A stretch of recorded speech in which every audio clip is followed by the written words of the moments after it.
And a very good morning to you, Grenada, and the rest of the world. And before I say anything else, happy Father's Day to every father. Maybe wannabe's father, too. Every one of you listening out there this morning, and thank you so much for joining us for the June 16th edition of Sundays with George Grant. I'm he. And it's a kind of cloudy morning out here in the Spice Isle, but nevertheless, I'm assuming that everybody's got a lot of joy in their hearts this morning, celebrating their dads. God bless you all. Pilgrims, as usual, another interesting program lined up for you over the next 3 hours. And we do hope that you can find the time to spend with us right through until midday today, 12 o'clock. But just in case you can't, some of you may be able to watch the program in part live, and you can go on back later on this afternoon on Facebook Live, where we are going to be shortly after the program ends this morning. And a little later on this afternoon, it will also be up on YouTube, okay? And by the way, if you're going to be watching it on YouTube, what I want to suggest that you do is take a moment to subscribe. It's free. It's free. Subscribe to the YouTube channel, and they will let you know every time we do a program here. Yep, you'll get a little note saying, hey, he's on, all right? Let's see here. Before I get into today's rundown, Dennis Charles is saying, "Happy Father's Day to all fathers out there," and he's saying, "Good day to you, Mr. Grant. Good day to you, Dennis." And Margaret's also there, saying, "Happy Father's Day. Happy Father's Day, Max." Kipling Francis is sending God's blessings to everyone, as he always does. Now, let's take a look at the rundown. We will begin, as always, with a reading from the Holy Scriptures. And in the feedback section this morning, we, unfortunately, little Angel is not going to be able to join us this morning, but in her place, we do have something for you about Father's Day. I think you'll find it interesting. Then we get into our editorials. We have two, as always. The Grenada Advocate is calling on everybody to pay attention. Yeah, that's the caption of their editorial. Pay attention. That was released this past Wednesday. The New Today talks about the Venezuela problem. Boy, does Venezuela have a problem. And those of you who've been following the news are obviously acutely aware that it's spilling over into Trinidad and Tobago. And there's a lot of concern that, hey, maybe we will be next. Hopefully not, but let's keep our pinkies crossed, okay? Also been joined now by Ryan, who's saying good morning and wishing everybody a happy Father's Day as well. And so is Osmond Lewis. And Peter Bishop's doing likewise. Arthur Langine. Arthur says, "Nice Father's Day shirt and wishing you a beloved Father's Day." Father's Day shirt? Arthur? Boy, this thing is as old as the hills. And no, Georgie Porgy's not. Well, biologically speaking, Georgie Porgy is not a father. He has no kids. Anyhow, let's move on.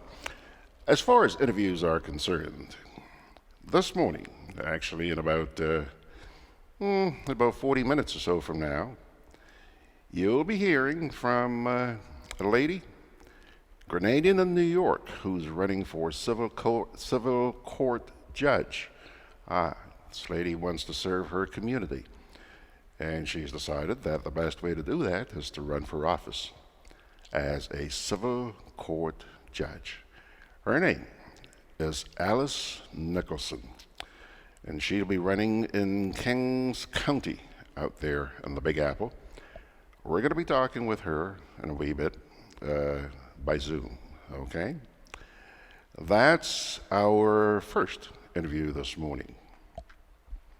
Then, we're going to feature two excerpts.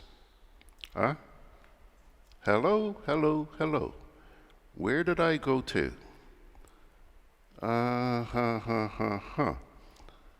Somebody has disappeared here for a minute.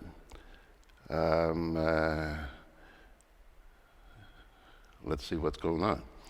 Yeah, don't know why he disappeared, but he disappeared. Anyhow, yeah, those of you who join us during the week know that we do some rather interesting programs on weekdays called Good Day Grenada from 9 o'clock to 10 o'clock, Monday, Tuesday, Wednesday, and Thursday, and Friday, all right? And sometimes we have such interesting discussions that I feel like sharing them with those of you who are not able to join us during the week because you're at work. And we're going to bring you two such pieces this morning. The first one is from a conversation which we had on Friday with Mr. Brian Pitt. Brian and I talked about the Raptors win. Brian lived in Toronto at one time, so he's a big Toronto fan, just like moi. And in addition to that, we talked about the Venezuelan refugees in Trinidad. That, as you know, is a big issue these days. And in addition to that, we touched on a very unnerving situation about prostitution. Yeah, prostitution here in Grenada. And there's some feeling that apparently there are Venezuelans involved in this, okay? You'll find out when you listen to the piece we're going to bring you this morning. All right? Now, the other segment from Good Day Grenada was done the day before, which was Thursday. And yes, Mr. Allan Bierzynski. Oh, Allan. Allan and I were talking about the water situation here in Grenada. You know, we're snapping out of the dry season now. And actually, there was a very, very light shower out there this morning. We talked a bit about that, the water situation, and also about the disgraceful littering which is taking place here in Grenada. We've been harping about this for the past few weeks, so you know what I'm talking about. Well, wait until you hear the conversation that I had with Allan on Thursday. Interesting stuff. Okay, so that's going to do it for the rundown. That should carry us through our 3 hours this morning. And back here now to Facebook. Mr. Pele Darbo is saying good morning and wishing everybody a happy Father's Day. Pele, if I'm not mistaken, I've seen pictures, I'm assuming, I could be wrong, but I see pictures of somebody I think maybe your daughter on Facebook from time to time. I get the feeling you're very proud of her. So happy Father's Day to you too, Pele.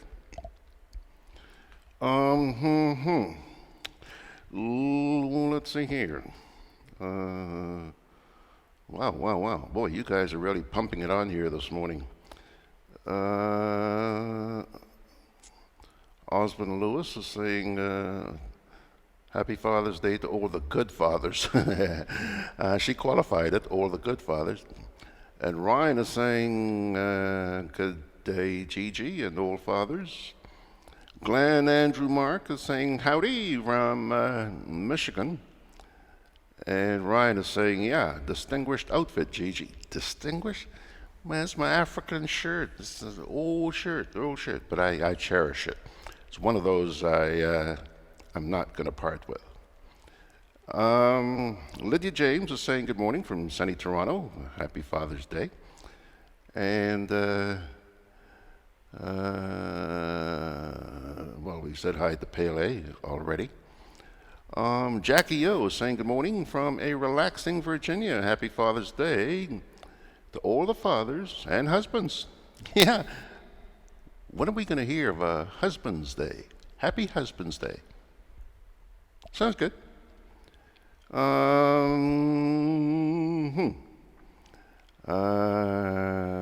Peter Bishop's on the job today. Jackie O says, hard-working man providing for his family. Nothing wrong with that. Ryan is saying, Ryan Chabon says, prostitution is ancient in Grenada. In Grenada, prostitution is as old as the hills. Been around for a long time, my friend. And Martin Carmichael Simon saying Happy Father's Day to everyone out there. All right, folks. It's now slipped on to, let's see here, 12 minutes after the hour. So let's take a little break here, see what's going on. And Jackie O says, Husband's Day is every day with the honey-do list. The honey-do list. Jackie, you got me on that one. The honey-do list. Okay. So let's take a little break here, and we'll come on back with today's edition of The Buzz.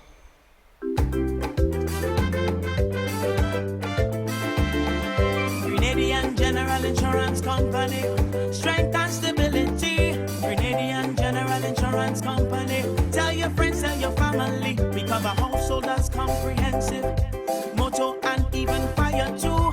Contractors all risk burglary, public liability, professional indemnity, directors liability, and wait, we still have more. Come and find out more what you're waiting for. We are located on Scott Street, St. George's.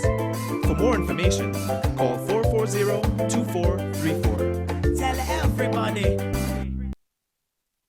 My name is Kizzy Marisha. I've been a confectionery maker 16 years now.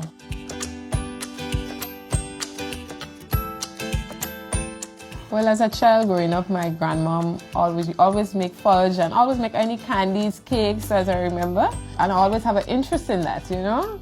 It's like when I'm in the kitchen, I'm very happy.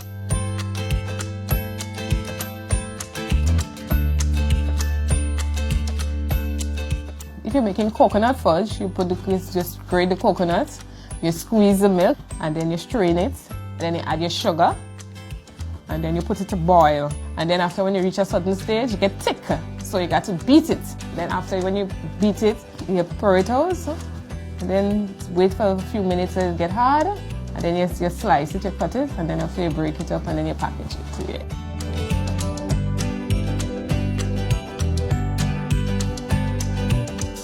Providing food fairs 16 years now.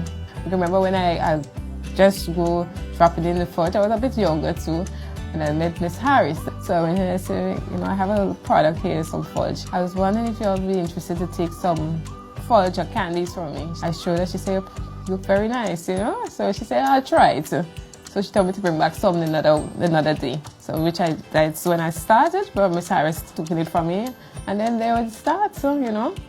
I had a good relationship with them. Of course, I felt special, you know, at least somebody taking my thing local, and, you know, other people could see it, because if it's I just have it, not much people come, a lot of people comes in, they're foreigners, so it was kind of special, you know, and especially when I go in there, all the workers is very nice to me. If I pass and they say, Kizzy, you bringing anything this week? The thing finished, you know, they always look out for me. That's what I like. The atmosphere is nice in there. My name is Kizzy Marisha. I work with Food Fair to provide you with sweet treats.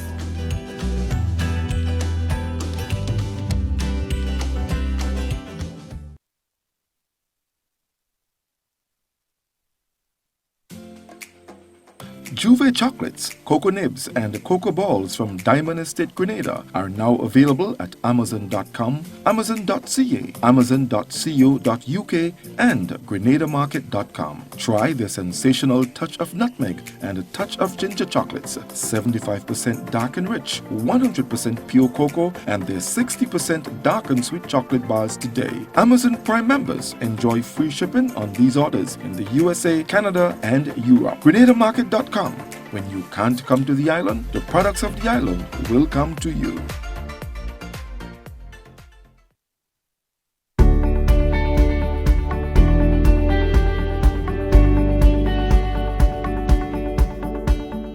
A natural disaster can change your life in minutes.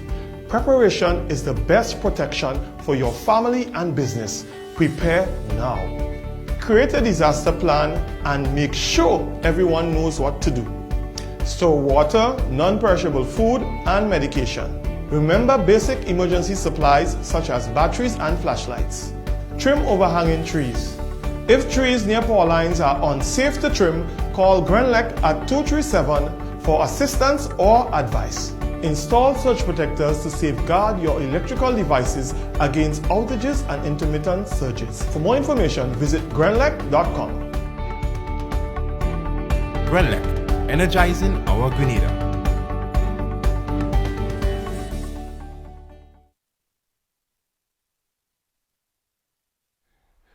Okay, here we are. At least I think we are.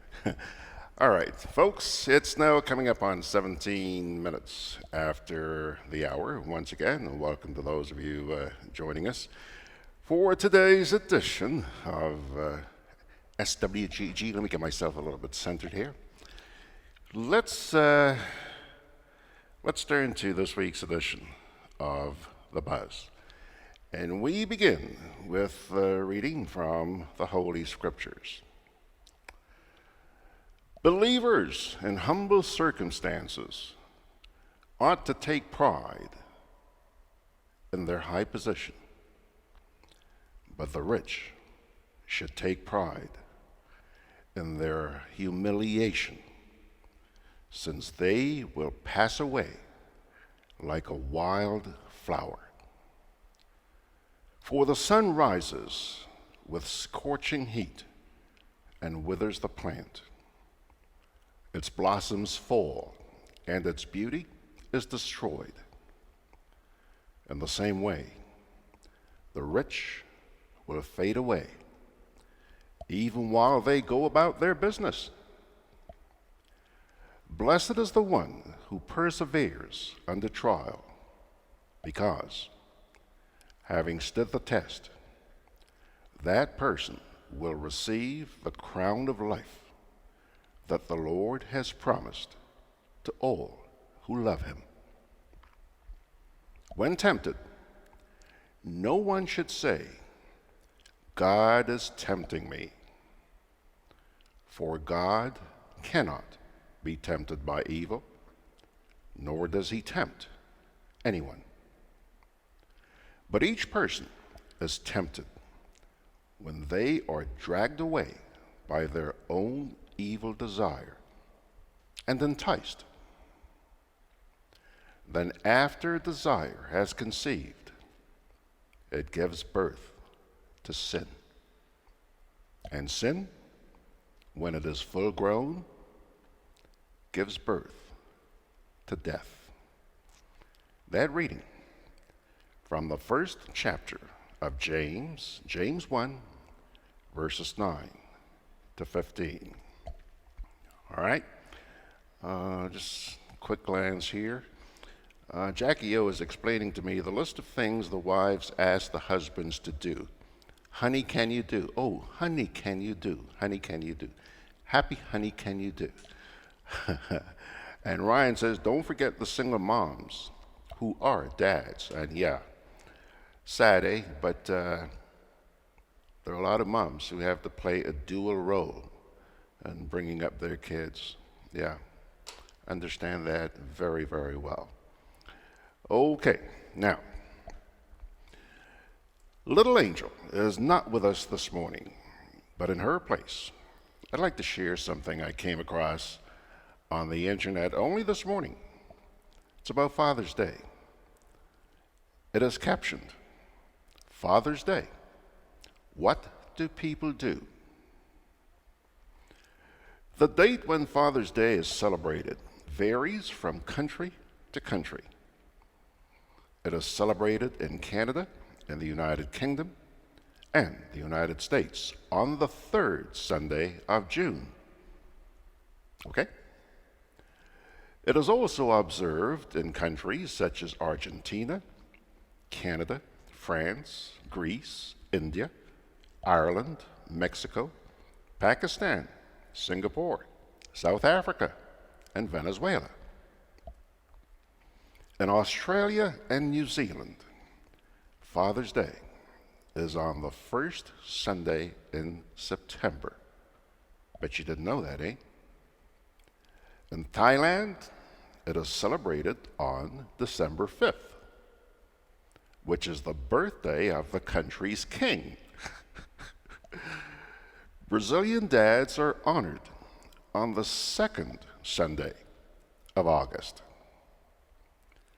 On Father's Day, many people make a special effort for their fathers and father figures. Some people visit their fathers, while others give cards, flowers, or other gifts, such as clothing or sporting equipment. Here's a cricket bat. Here's a tennis racket. Or luxury food items.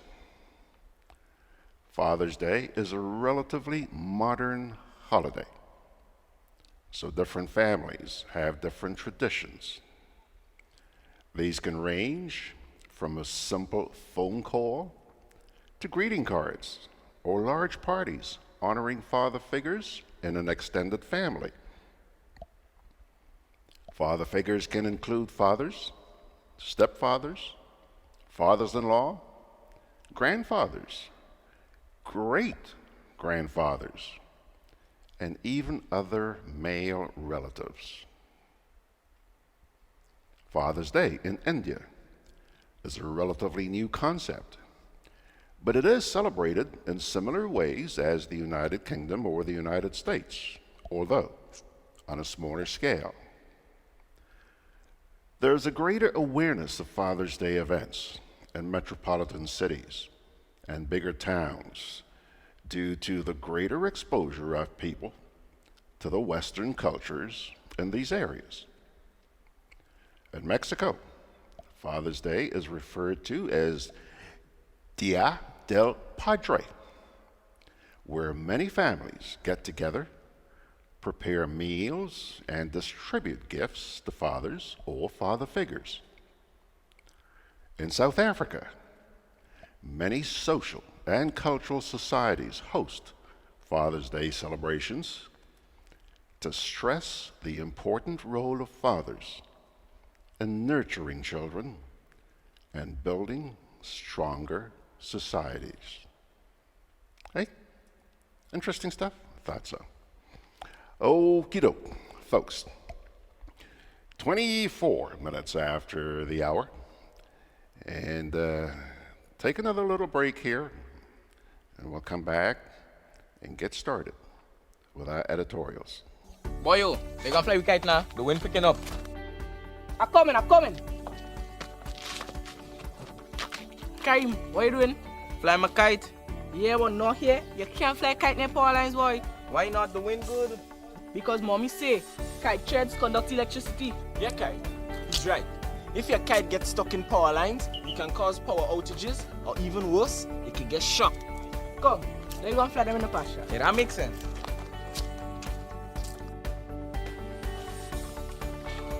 Kite threads conduct electricity. Do not fly kites near overhead power lines. This can lead to electric shocks and power outages. If your kite gets stuck in power lines, do not try to retrieve it. Release it and call GRENADA. Always fly kites in open areas.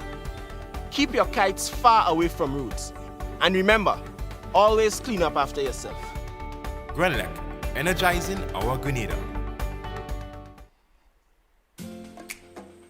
Juve chocolates, cocoa nibs, and cocoa balls from Diamond Estate Grenada are now available at Amazon.com, Amazon.ca, Amazon.co.uk, and GrenadaMarket.com. Try the sensational touch of nutmeg and a touch of ginger chocolates, 75% dark and rich, 100% pure cocoa, and their 60% dark and sweet chocolate bars today. Amazon Prime members enjoy free shipping on these orders in the USA, Canada, and Europe. GrenadaMarket.com. When you can't come to the island, the products of the island will come to you. This summer, make your dreams a reality with a Co-op Bank Summer Sizzle Loan. Get up to $20,000 and qualify for a chance to win a staycation at Silver Sands. Go on a vacation, enjoy the carnival season, have your dream wedding, or make home improvements. Make this summer sizzle with everything you want it to be. Visit your nearest retail banking unit for more details. Special terms and conditions apply. Welcome home.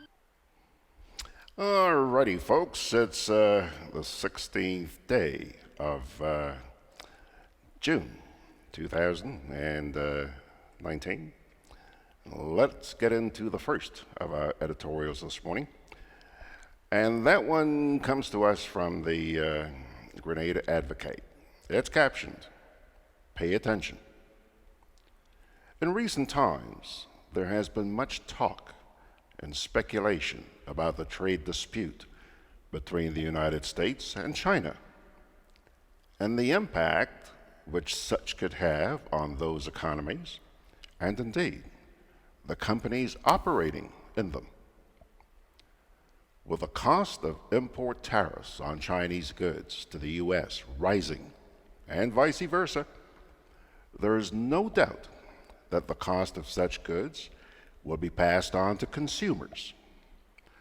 What remains to be determined is how much they will pay.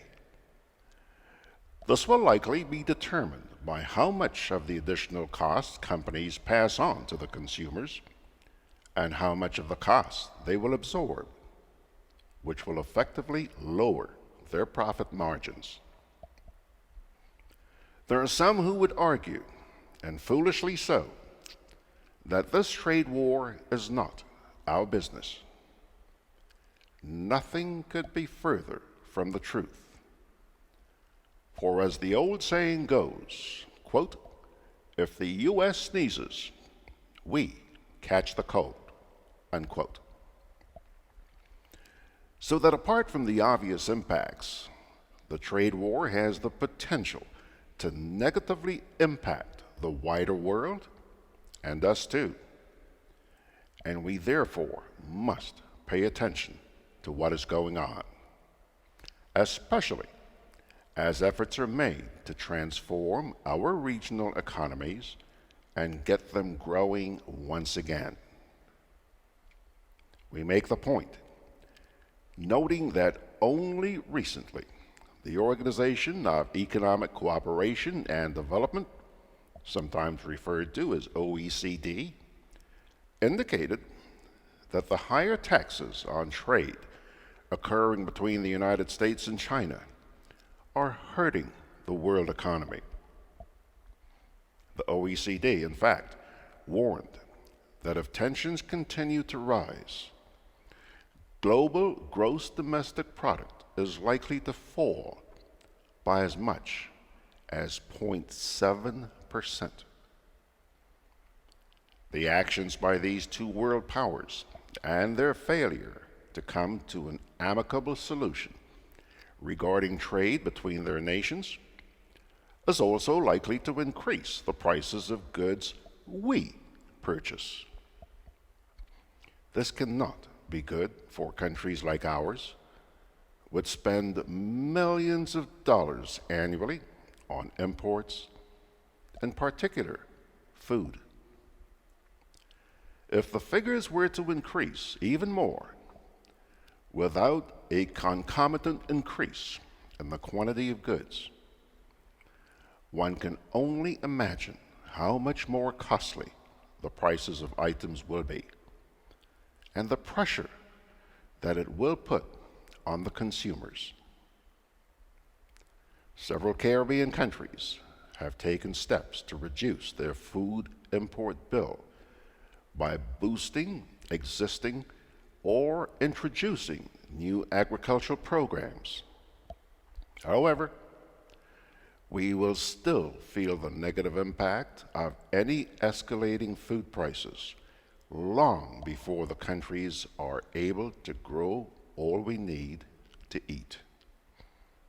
Nevertheless, we must not lose sight of the goal, and every effort must be made to get as many people on board with these programs as soon as possible. Now, late last month, analysts at the multinational investment bank and financial services company, Morgan Stanley, also weighed in on the U.S.-China trade dispute, warning of the impact that it can have, and cautioning that a full-blown trade war could push the world economy back into recession if the U.S. imposes the 25% tariffs on the higher threshold of imports from China. This would definitely not be good news for countries like ours, which have been struggling over the last 10 years or so to get back on track. This reinforces the need for us to carefully watch the developments between these two world powers and, where possible, dissuade any further escalation. Our voice may be small, but we are also part of CARICOM, and this is an issue that is no doubt engaging the attention of the other 14 member states, and we must collectively make our voices heard. That, Pilgrim, is the editorial which appeared in Wednesday's edition of the Grenada Advocate. Time's now slipped on to 27 minutes away from the hour. Break time, and then we'll come back with another editorial, this time the new today. Juve chocolates, cocoa nibs, and cocoa balls from Diamond Estate Grenada are now available at Amazon.com, Amazon.ca, Amazon.co.uk, and GrenadaMarket.com. Try their sensational touch of nutmeg and a touch of ginger chocolates, 75% dark and rich, 100% pure cocoa, and their 60% dark and sweet chocolate bars today. Amazon Prime members enjoy free shipping on these orders in the USA, Canada, and Europe. GrenadaMarket.com. When you can't come to the island, the products of the island will come to you.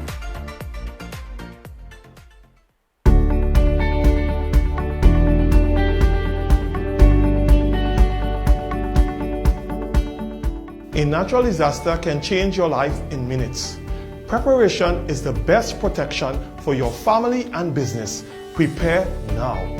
Create a disaster plan and make sure everyone knows what to do. Store water, non-perishable food, and medication. Remember basic emergency supplies such as batteries and flashlights.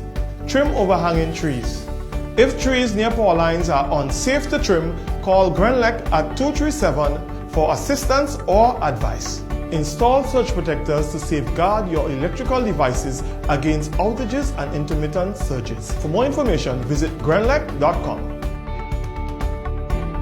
GRENADA, energizing our Grenada.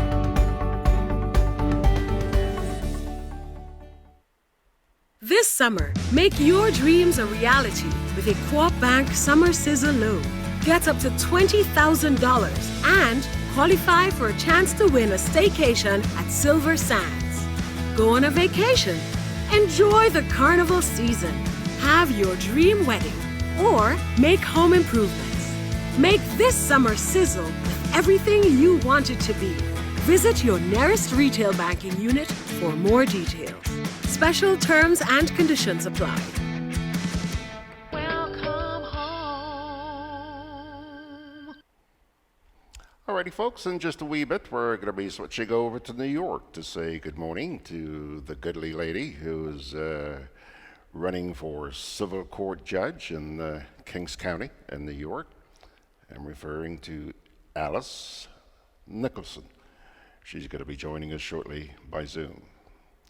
It's now 24 minutes away from the hour. Let's turn to our final editorial on this Sunday morning. And this one comes to you from the New Today. It is captioned, "The Venezuela Problem." A video has been in circulation on social media for the past week in which Trinidad and Tobago's Commissioner of Police, Gary Griffith, has been highlighting a particular problem in the Twin Island Republic concerning criminal elements from Venezuela who have entered the country due to the ongoing political and grave economic and financial crisis in the South American country. Mr. Griffith made it clear that his force will abide by the laws of the land as laid down by the Parliament, which is the highest decision-making body in the country. However, he called for more support to be given to the police force to allow them to deport without any haste any of those Venezuelans who received amnesty to stay in the country but were found to be engaged in illegal activities based on intelligence gathering. The chief cop in Trinidad pointed specifically at the growing link inside the country between these Venezuelan criminal elements and the gangs in Trinidad, which are already proving to be a handful for his own law enforcement officers. The information supplied by Commissioner Griffith is that the Venezuelan criminals have been deliberately coming to Port of Spain since they view Trinidad as a safe haven for them to get involved in their illegal activities. He referred to an incident in which 3 Venezuelans engaged in an exchange of gunfire with his officers and had to be taken out by his men. This is quite frightening, given the type of powerful firearms that are known to be on the black market in Venezuela and quite capable of rivaling anything that the police might have in their arsenal. There's a saying that when your neighbor's house is on fire, that you must also wet yours to prevent the fire from eventually taking over your own house. Trinidad is only 90 miles away from Grenada, and our own security forces ought to be on guard, as the Venezuelan criminal elements might be tempted to extend their long and dangerous tentacles onto the spice aisle. It is well known that the Venezuelan criminal elements bring with them, wherever they go, large catches of arms and ammunition and illegal drugs, especially cocaine. In the aftermath of Commissioner Griffith's video release on social media, information started to circulate in Grenada itself about certain illegal activities involving a group of Venezuelan women engaged in prostitution at a certain club in the south of the island. The New Today is aware that this information has been brought to the attention of the High Command of the Royal Grenada Police Force to look into this matter.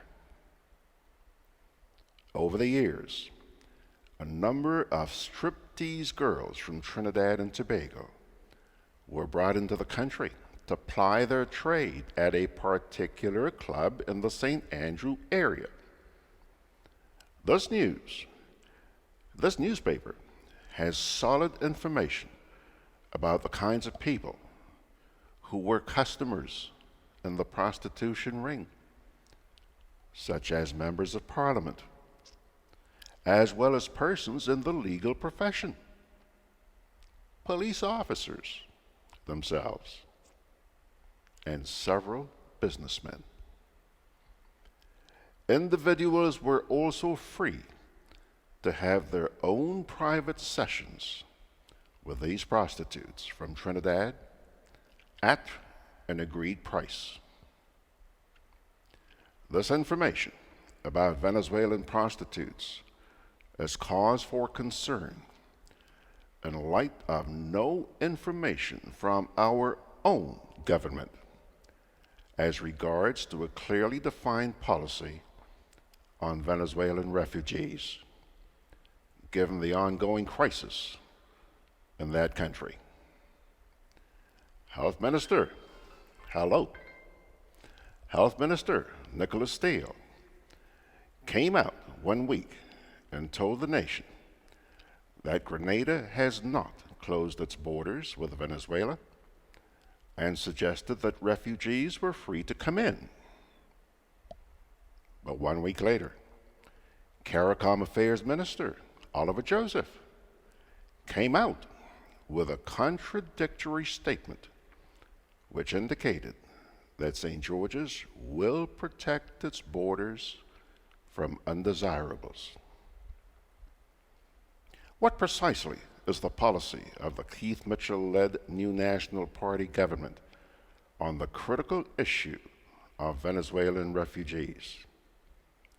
Foreign Minister Peter David, a known close ally of President Maduro in Venezuela, has not made any statement on Grenada's position on Venezuelan refugees who might want to come into Grenada as a safe haven from their crisis-torn country. Despite the lack of a clearly defined policy on the subject matter from government, the police force has a duty and responsibility to uphold the laws of the land and to bring to justice any lawbreaker, including foreign nationals. If it can be established that persons are bringing in and harboring Venezuelan prostitutes, then the law should be allowed to run its course. If there are Venezuelan prostitutes in the country plying their trade, it would be interesting to know whether they came to our shores legally or illegally. It is quite frankly useless and a waste of time to ask officials at the Venezuelan embassy in St. George's for assistance on this matter, since the government in Caracas is in turmoil. In normal times, it was often difficult to get information from government agencies in Venezuela, much less in these turbulent times in that South American republic. The New Today will give full support and backing to Commissioner Martin and his men and women in uniform to track down, keep out, and if possibly eliminate from our shores any criminal elements from Venezuela. The safety of our people should be put first and above anything else. That, Pilgrims, is the editorial which appeared in Friday's edition of the New Today. All right? Okay. Hey, you guys are pretty quiet on Facebook out there this morning. Huh? Hung over from some sort of partying last night or what? In any event, we know that you're there. We're glad that you're there. And we thank you. Let's take a little break. And we'll come back in just a wee bit.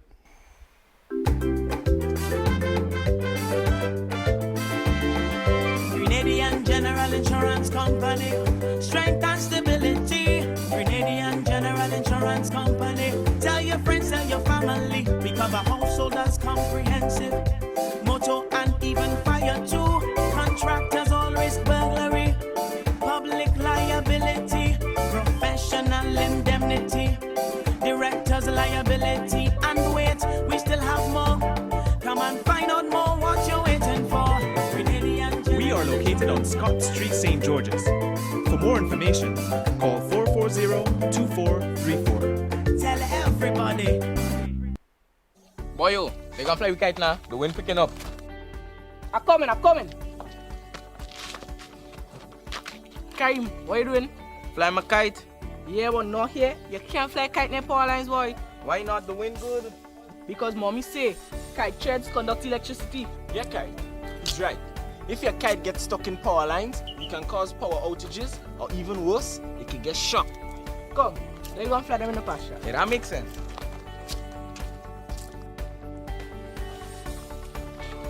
Kite threads conduct electricity.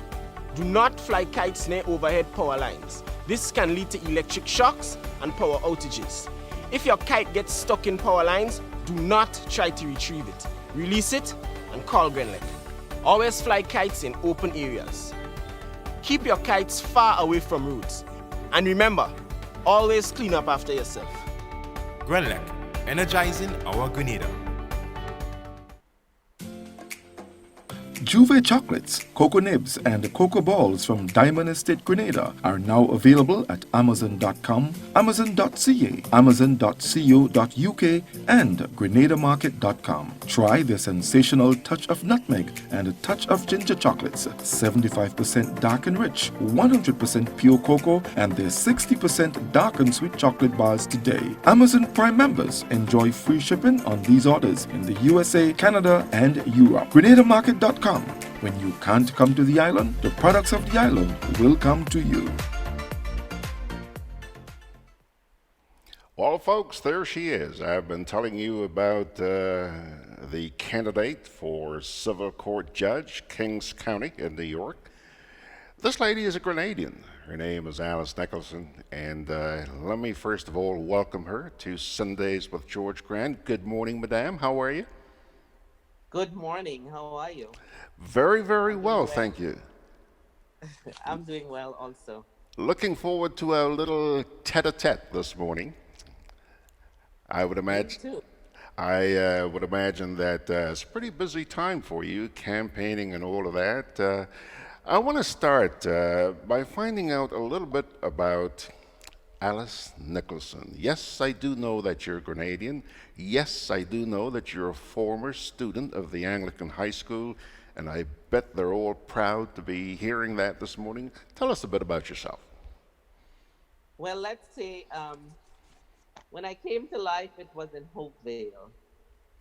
I was born in Hopevale, and my mother, being a nurse and a midwife, we moved around the country quite a bit. Okay. So I've lived in Pedmata, went to St. Dominic School. I've lived in Mount Carmel, which is where our roots, my mother's roots, really lie. So when my mother was moving around, we all centered with cousins and at my grandmother's house in Mount Carmel. Mm-hmm. And we went to St. Giles Anglican School. My mother also worked in Hermitage, so we lived in Hermitage while my father worked in Mount Richardson. Okay. So when people ask me where I'm from, I say the entire place. That's a hard question to answer.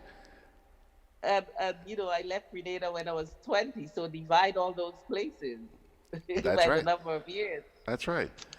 So I know people from all over.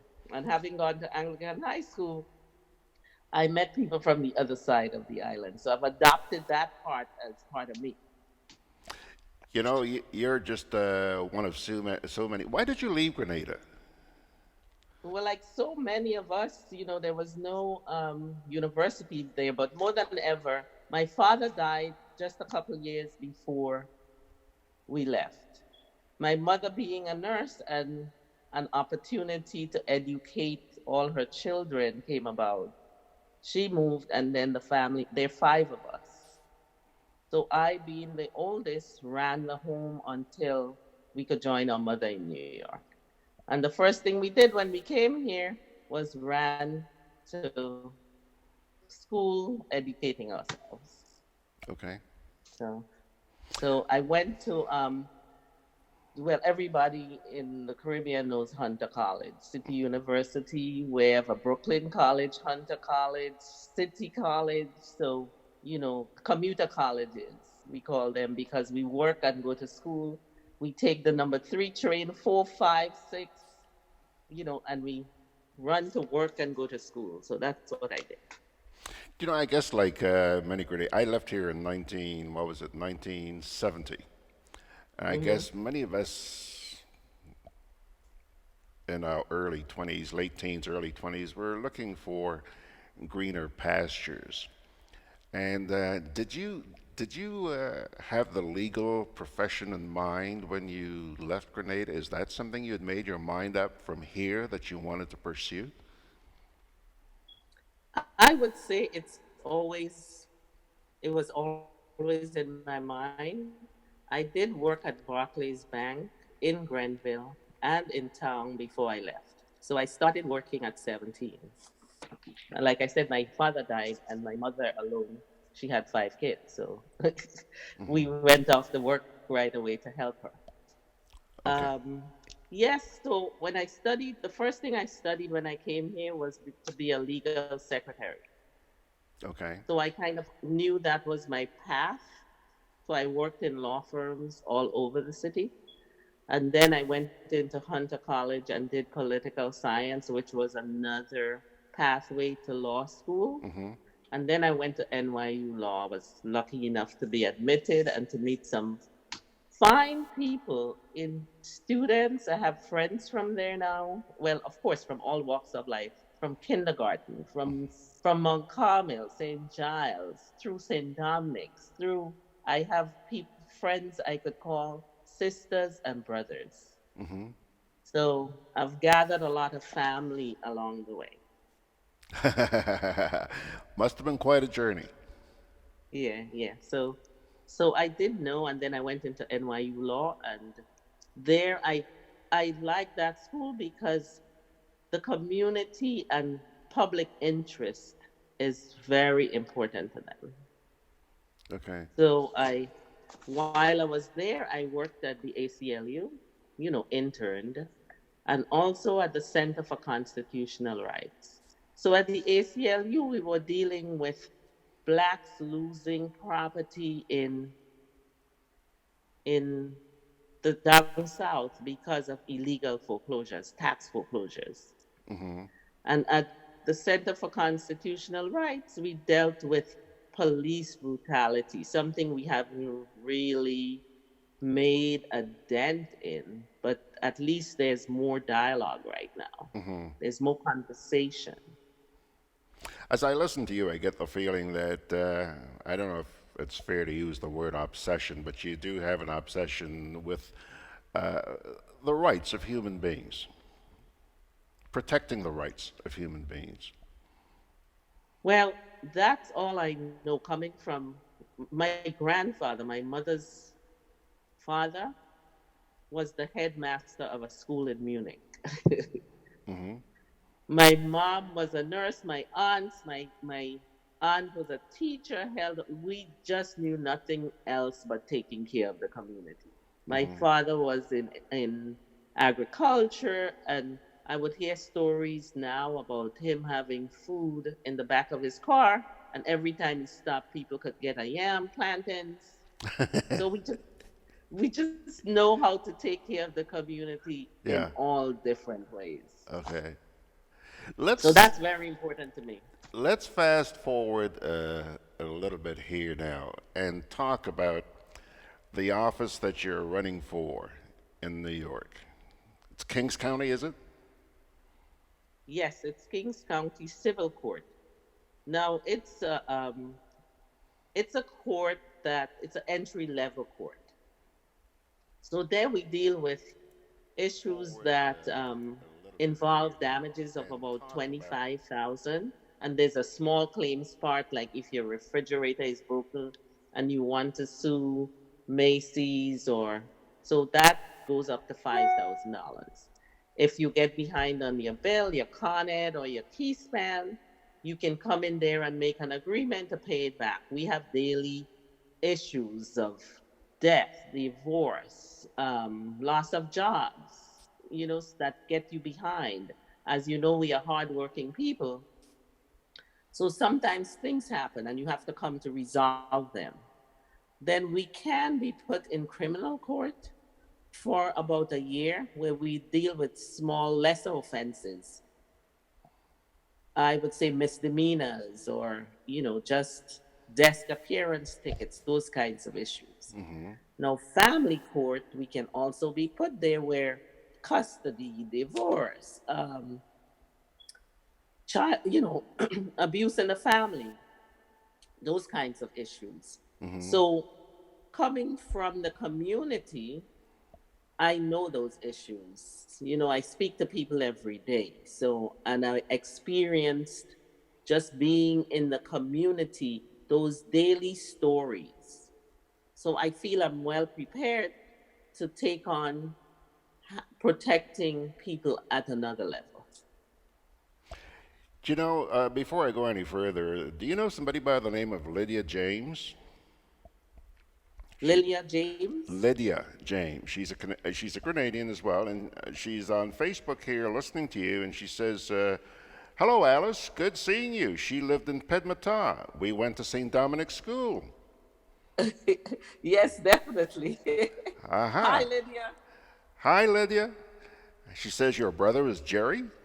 Yes, Lydia knows you inside out.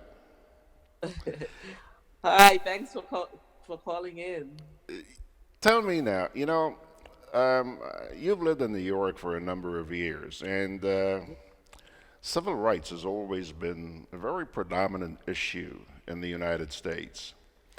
And it looks like you're taking on the fight.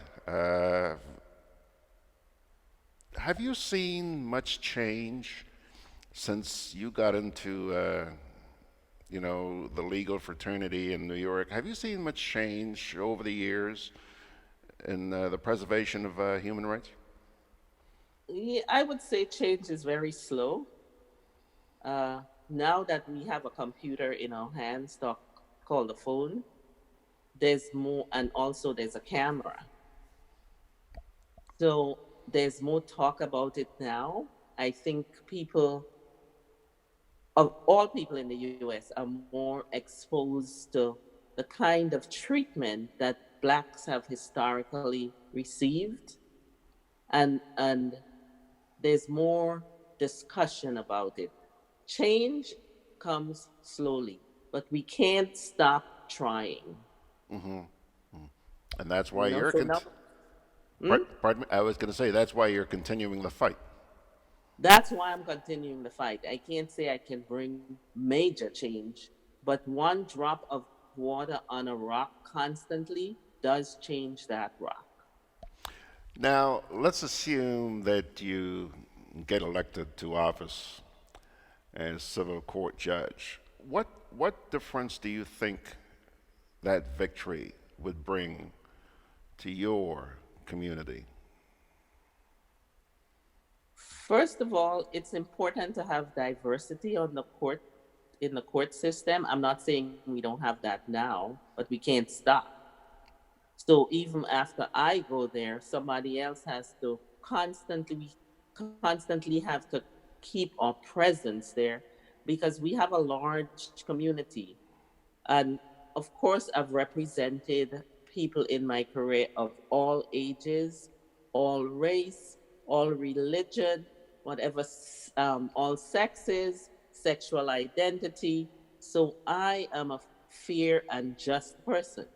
But at the same time, coming from the community that I have come from, East Flatbush Caribbean community, it's important to me to constantly have representation, that when people come into court, they are assured that my decisions will be just and fair and unbiased.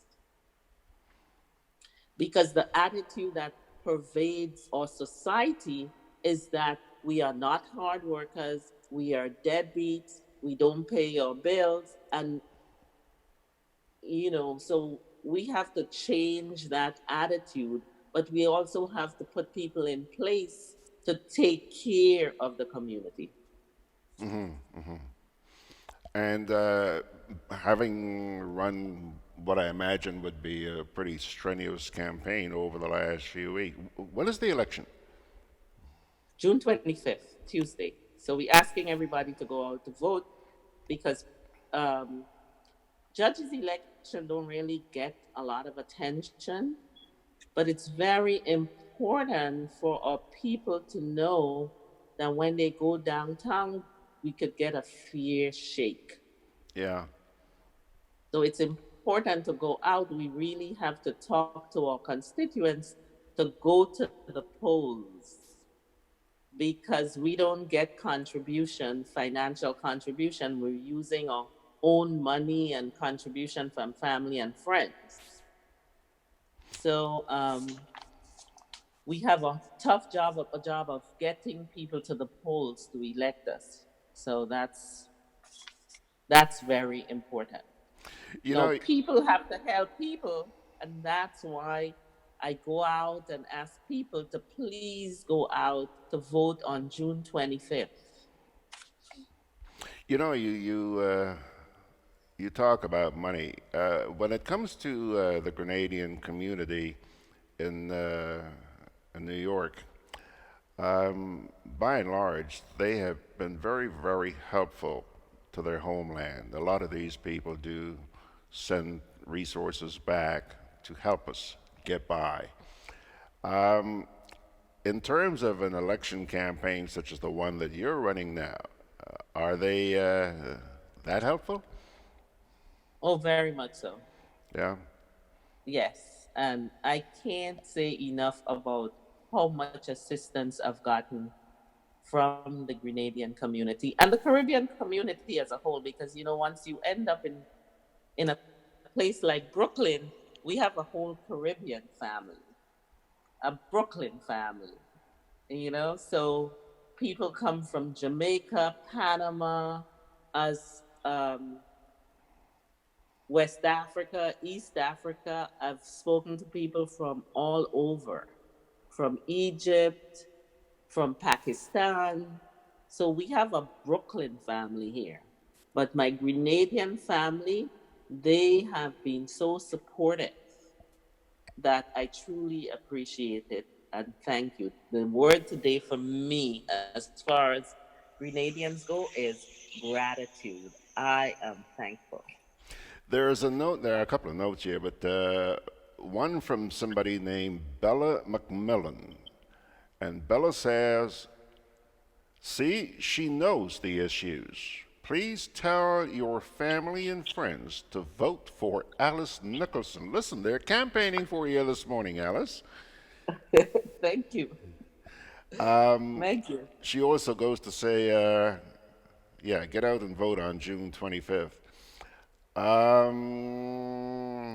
Let's see here. Kipling Francis says, lots of things are changing. What used to be choices are now being advocated as human rights. Ignoring self-responsibilities. Do you have anything to say to that? Would you repeat? I lost you. Okay. Kipling Francis, who lives in New York, by the way, says lots of things are changing also. What used to be choices are now being advocated as human rights. Ignoring self-responsibilities. I'm not 100% sure what the person is actually saying. But Ernesto Jose says, I saw the flyers with Alice, but didn't know she was one of us. Well, sister, you just earned the votes of my families, and I will spread the word around starting today. Well, Ernesto, you have 9 days to do that. And, so there is support for you out there, I see. Well, thank you. As I say, my word today is gratitude, and all week I have to say that. And I'm not focusing on requesting. I'm just thanking you for going out to vote on June 25th. Now, in terms of change, that the prior question, we can only change things one step at a time. And like I said, there's a racist attitude that pervades our judicial system and our country. The country meaning the US. And we have to keep stepping forward and making sure that we change that attitude and we bring improvement to a lot. Once upon a time, that attitude used to be submerged, I guess you might say, low keyed. But with media being what it is today, it has become so obvious. I mean, you can't you can't hide it anymore, can you? No, well, there's something called the First Amendment and free speech. So Yeah. I don't know how we juxtapose that with racism, bias. Yeah. Let me ask you this now. We don't have a lot of time left, but I want you to do two things. The first is put out a plea. Look into that camera, that smartphone, and talk to the people out there who are the ones who are likely going to be supporting you and casting their vote, their X, on the 25th. Talk to them. One last shot. Well, if you want to remember a few things about me today, is that I've been experienced,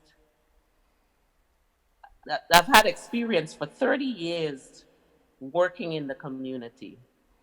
I have worked as a foreclosure attorney for the past 10 years, and many people who may be listening or may know someone who have helped to stay in the home. We have an epidemic of foreclosure. For the past 10 years, we were victimized, we got bad mortgages, and now the financial industry does not want to rectify it. So my sister and I, my sister Yolan, are attorneys who've worked tirelessly to make sure our families stay in our homes there. But that's not the only thing I've done. I've also worked in the court system, serving there, analyzing a whole lot of issues from the community, from criminal cases, family law cases, personal injury cases, divorces, you name it, I've touched it. And I've helped judges decide those issues. Also, I've served on the 18B panel for criminal cases and for family cases. I've run up to the prisons to interview clients. I have seen families who have come in to see their loved ones who incarcerated. I know the stories of the community. I've served the community. I've worked at legal services in the community. I've done social security disability, SSI, income maintenance. I think I'm well suited to sit at that other level and make a further contribution to our community. It's very important to me to serve. So if you leave with one thing about me today, is that I'm compassionate, I'm experienced, I'm fair and just, I'm a good listener, and I think the community deserves someone like me to be on the bench. When you walk into the courtroom, you know that I'm approachable, I listen, and you can be assured of a fair and just decision.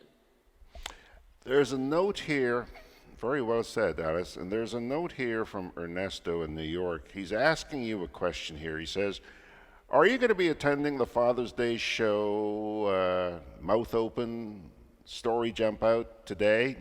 so that they can meet you in person? I intend to do that, yes. Ah, okay. Okay, that show was in Washington last weekend, and now they're in the Big Apple this weekend. So, Yeah. Ernesto, yes, get out and meet her. And Durrani Marshall says, George already forwarded to family and friends in New York to vote for Alice, one of our own. And Thank you, thank you, thank you. Bella McMillan says, we know you know the stories. That's why you are the best choice. A representative for all. Congratulations.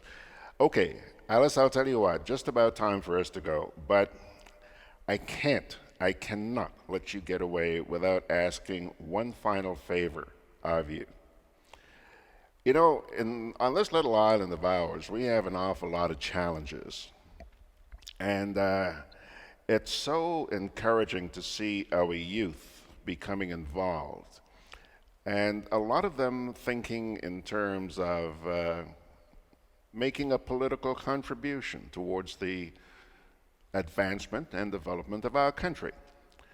Now, a lot of these kids, they're youngsters, and they don't have an awful lot about what it takes to run for office. Here you are in the middle of a campaign, not political, but for public office. You're running for public offices. Alice, you must have learned a lot along the way. And I'd like you to share a little bit with some of the youngsters here who are considering running for political office. The don'ts and the do's. Please? I would say that you have to listen to your community. You have to put service first. Egos have no place in politics. You know, like, and I say I'm not running for a political office, so I can't get too political. Right. But find good mentors. Really, it's about service. It's not about getting to a high place and forgetting your roots where you came from. It's not about power. And you know, some young people are smart and are intuitive, and it's almost that like they're old souls. So I don't want to say that young people cannot run for office, but it's like a marriage. You've got to get some of the people who've been through the ropes. Thank you. To interact with what you want to do. Absolutely. So you're not discouraging them, and I am totally in support of that. We need youngsters. They have so much to offer, but a lot of them are frustrated, and a lot of them simply just don't know how to channel the energies they have. Well, ma'am, let me say thank you so much. It's really been a pleasure meeting you this morning. I can tell that you've been well received by the audience out there, and look out tonight for somebody named Ernesto, Ernesto Jose. Alice, hold on, here's a question from Margaret Francis. Margaret Francis, who's also in New York, she's in Brooklyn, she's asking, Alice, is this a primary election? Yes, it is. And the primary election is moved from September to June 25th. So no longer September primary. Got that, Margaret? Okay, it's a primary election. Moved from September. Thank you, Alice, and best of luck. God be with you, my dear. And thank you for letting your audience hear me today, giving me that opportunity, and God bless you. Make a big change, eh? Make a big difference. Okay. Thank you, you too, thanks. Alice Nicholson speaking to us there from the Big Apple. What a lady, what a lady. Wish we had a lot more time. I could keep on talking to her. She's knowledgeable, and she's a very pleasant person to speak to as well. Alrighty, folks, it's now 15 minutes after the hour. Let's take another little break here, and then we're going to come on back in just a wee bit right after this. My name is Kizzy Marisha. I've been a confectionery maker 16 years now.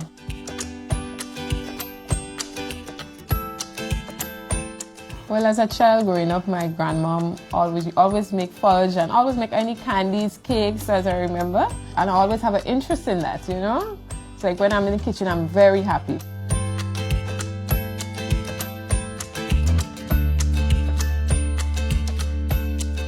If you're making coconut fudge, you just grate the coconut, you squeeze the milk, and then you strain it.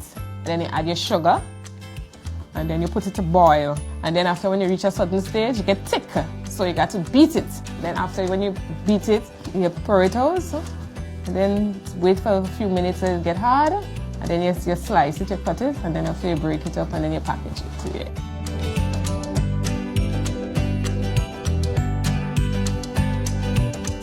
Providing food for 16 years now. I remember when I just go dropping in the fort, I was a bit younger too. And I met Miss Harris. So I went and I said, you know, I have a product here, some fudge. I was wondering if you'll be interested to take some fudge or candies from me. I showed her, she said, you look very nice, you know? So she said, I'll try it. So she told me to bring back some another day. So that's when I started, but Miss Harris took it from me. And then they would start, so, you know. I had a good relationship with them. Of course, I felt special, you know, at least somebody taking my thing local and, you know, other people can see it, because if it's, I just have it, you know, much people come, a lot of people comes in, they're foreigners. So it was kind of special, you know, and especially when I go in there, all the workers is very nice to me. If I pass and they say, Kizzy, you bringing anything this week? The thing finished, you know, they always look out for me. That's what I like. The atmosphere is nice in there. My name is Kizzy Marisha. I work with Food Fair to provide you with sweet treats.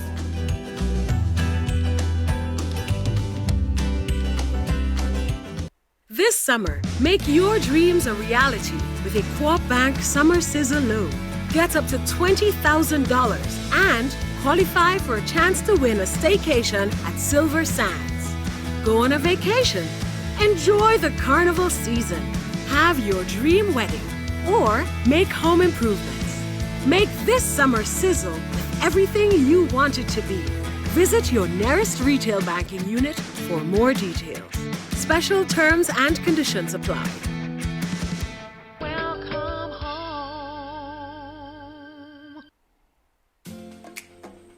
Juve chocolates, cocoa nibs, and cocoa balls from Diamond Estate, Grenada are now available at Amazon.com, Amazon.ca, Amazon.co.uk, and GrenadaMarket.com. Try the sensational touch of nutmeg and a touch of ginger chocolates, 75% dark and rich, 100% pure cocoa, and their 60% dark and sweet chocolate bars today. Amazon Prime members enjoy free shipping on these orders in the USA, Canada, and Europe. GrenadaMarket.com. When you can't come to the island, the products of the island will come to you.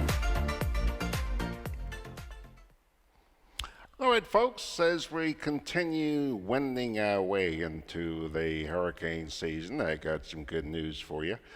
As of now, the Atlantic remains pretty quiet. Apparently, there's a lot of Saharan dust in the air out there over the Atlantic, and that is suppressing the development of anything major.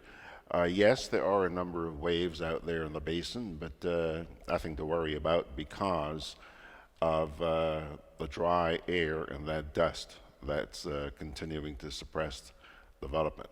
Now, time to move right along. It's, where are we? 20 minutes after the hour. And I mentioned to you earlier on this morning that we're going to sort of reflect over the past week. We had a couple of segments which I thought brought out a number of issues which you may be interested in. So we thought we'd run by you this morning. The segment which we did on Thursday with Mr. Allan Bierzynski.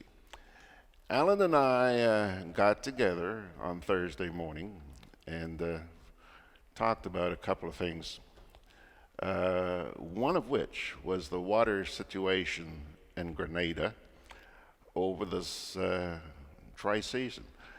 I know that some people have been having a lousy time. People up in St. David, for example, have been having a lousy time. But the question is whether it's because of the dry season or whether there's some blockage in their water supply or whatever. Well, that was discussed. I can tell you from where I sit here, yes, it's been a dry season, but nothing compared to some of the ones I've seen in the past. This place is not as parched. You know, when we have dry seasons, this place really dries up, parched. Well, that hasn't been the case. And Allan, in that conversation we had on Thursday, he tended to agree with that. I'm going to share that with you right now. And in addition to the dry season, we were also talking a bit about a matter which we've been harping on over the last few weeks, the state of garbage disposal and the mess that we make of this beautiful little country of ours. There's no question about it. Grenada, Isle of Spice, so beautiful. But the indiscriminate dumping and the lack of enforcement just has us in a very pathetic state. Rather than trying to tell you what we talked about, I'm just going to let you listen to that conversation which Allan and I had this past Thursday. We're going to start it, though, with a little segment which shows some pictures, some images which were captured by Vincent Roberts. Vincent went to a location which I went to a couple of weeks ago with a couple of tour operators. We did a video, but it was a very rainy day and a lot of puddles, and we couldn't get to see all that we wanted to see. Well, apparently Vincent got out this past week and also captured some of the dumping that's taking place at what was supposed to be one of our major attractions in this country. Well, not only one, but maybe two. It's our dove sanctuary, the Mount Hartman Dove Sanctuary. That in itself is an attraction. But in addition to that, it was supposed to be the site of one of the world's premier hotel chains. Well, take a look. A few weeks ago, we showed you some video of a visit I did to the Mount Hartman Bird Sanctuary. It was a pretty rainy Saturday morning, and we were not able to capture as much as we wanted. But thankfully, Vincent Roberts has been able to get out there on a more favorable day and capture a series of still images, which he has posted on his Facebook page. Folks, I want you to take a look at this. Take a look at this. Take a look. This is the Mount Hartman Dove Sanctuary. Why do we have to be so nasty? Somehow I get the feeling of well-being when I'm in a clean environment. But when I look around at what this country has turned into, I ask myself if I am the one who's abnormal. Seriously. Am I the only person who feels good when I'm in a clean environment? Folks, thankfully, I know I'm not. But there are far too many who think that people like you and me are weirdos. We have no place here. Grenada is we own. Is we time. You've heard those phrases? Huh? Yeah, that's the kind of excuse we get when we talk about the filth in this place. Well, where are the pride and decency which we once knew? I'm not ashamed to continue dreaming that those days will someday return. In the meantime, all I ask is that you cease the indiscriminate littering of our environment. For your good, my good, and the good of all Grenadians. Please, please. And yes, for those who, believe it or not, for those on whom you spend millions of dollars telling them how pure Grenada is. Huh? Yeah, please. Clean up the place. Clean up the place.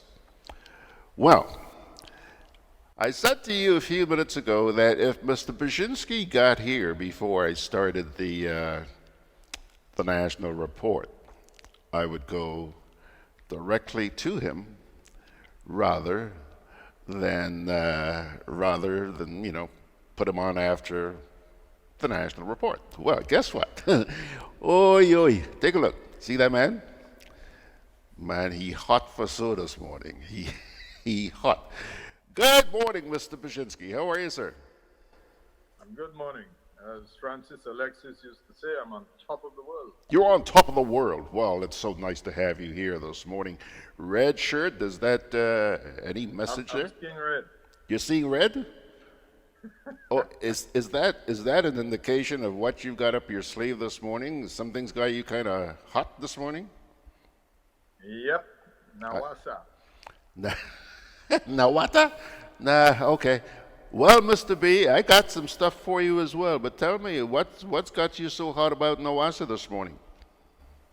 Well, you remember this started with Simon Says in Parliament, when he took exception to one senator reporting that the members of his community had complained about the quality of the water. And Simon says that you can't come and say things like that because it's irresponsible and you have to consider the impact on the country's image. And Simon says a lot of things. But we have to appreciate and accept the reality. Now, just yesterday, a caller on our radio program was complaining about the fact that he is a farmer in Hope Vale. Hope Vale is in a valley. It's a valley of hope, perhaps. And he is complaining that he has not been supplied water in weeks. Now you remember 2 or 3 months ago, we were advised that based on meteorological projections, we might be facing a water emergency. Yes. And that the Nawasa will be going to cabinet to have this state of emergency declared. Yes.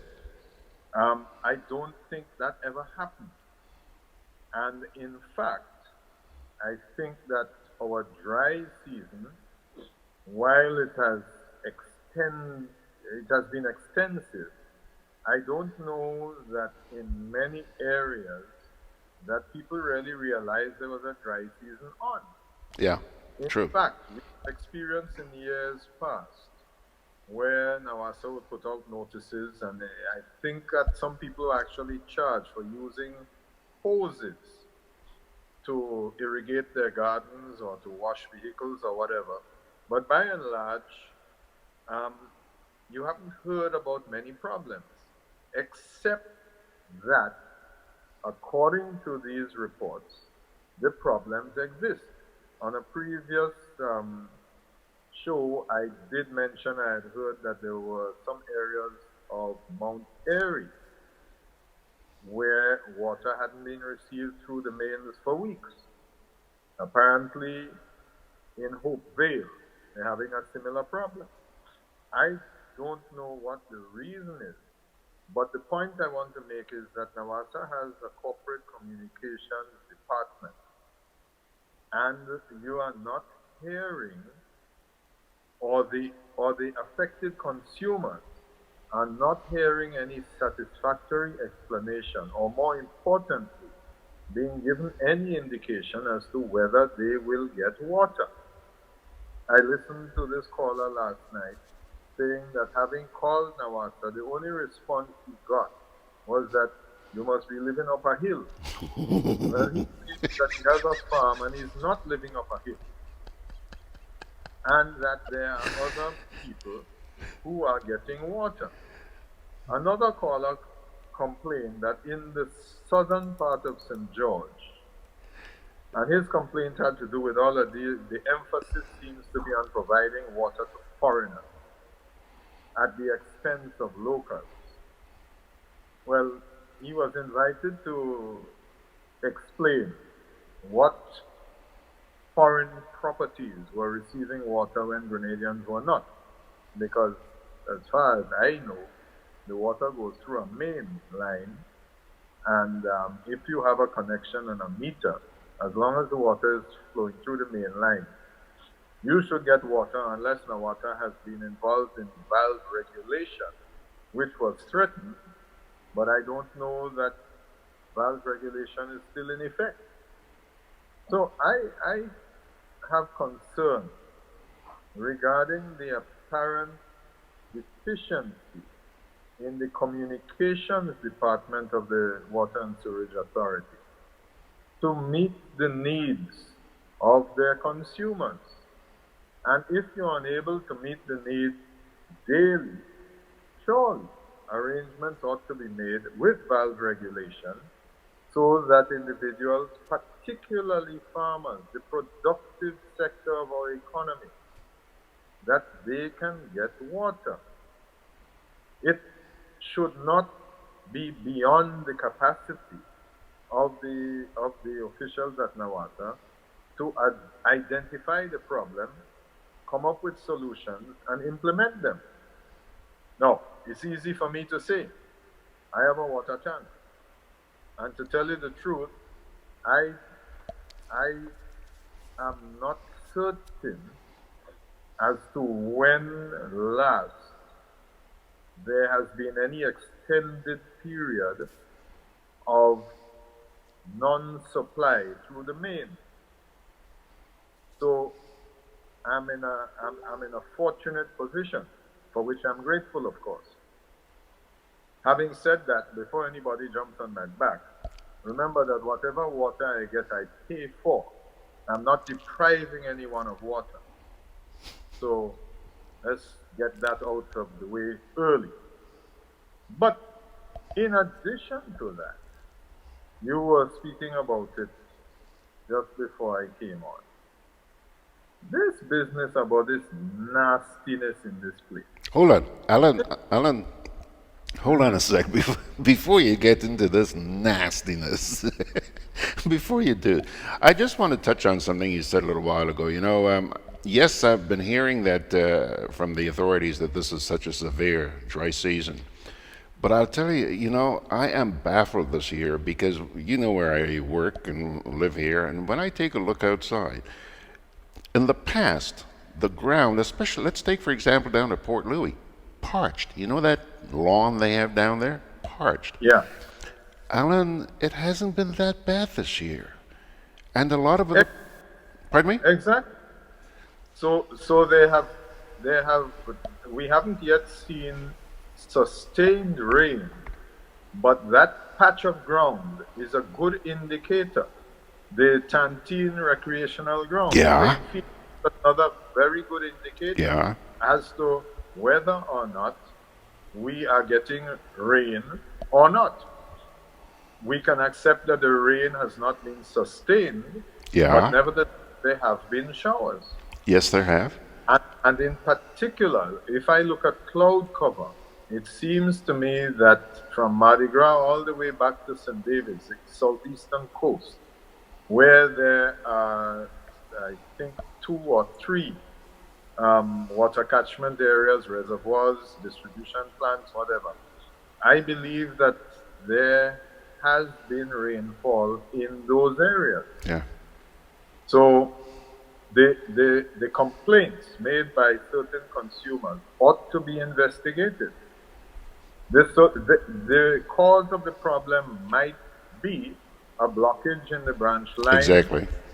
Somebody turned the valve off and forgot to turn it back on. Yeah. This has been known to happen, by the way, in the process of valve regulation. They switch off a valve and then nobody comes back to turn it back on 2 days later or whatever the schedule should be. I'll tell you, a couple of areas I've been hearing some serious complaints about are St. Paul's and St. David's. And it ought not to be, because there's significant catchment up in the higher elevations of Mardi Gras, going all the way through to St. David. Yeah. So. But to get back to the nastiness now. Go for it. I don't know what to say, because last week, you remember, I was pressed for time, and I had the opportunity to drive around the island with some visitors. And it was embarrassing, to say the least, because I said to them that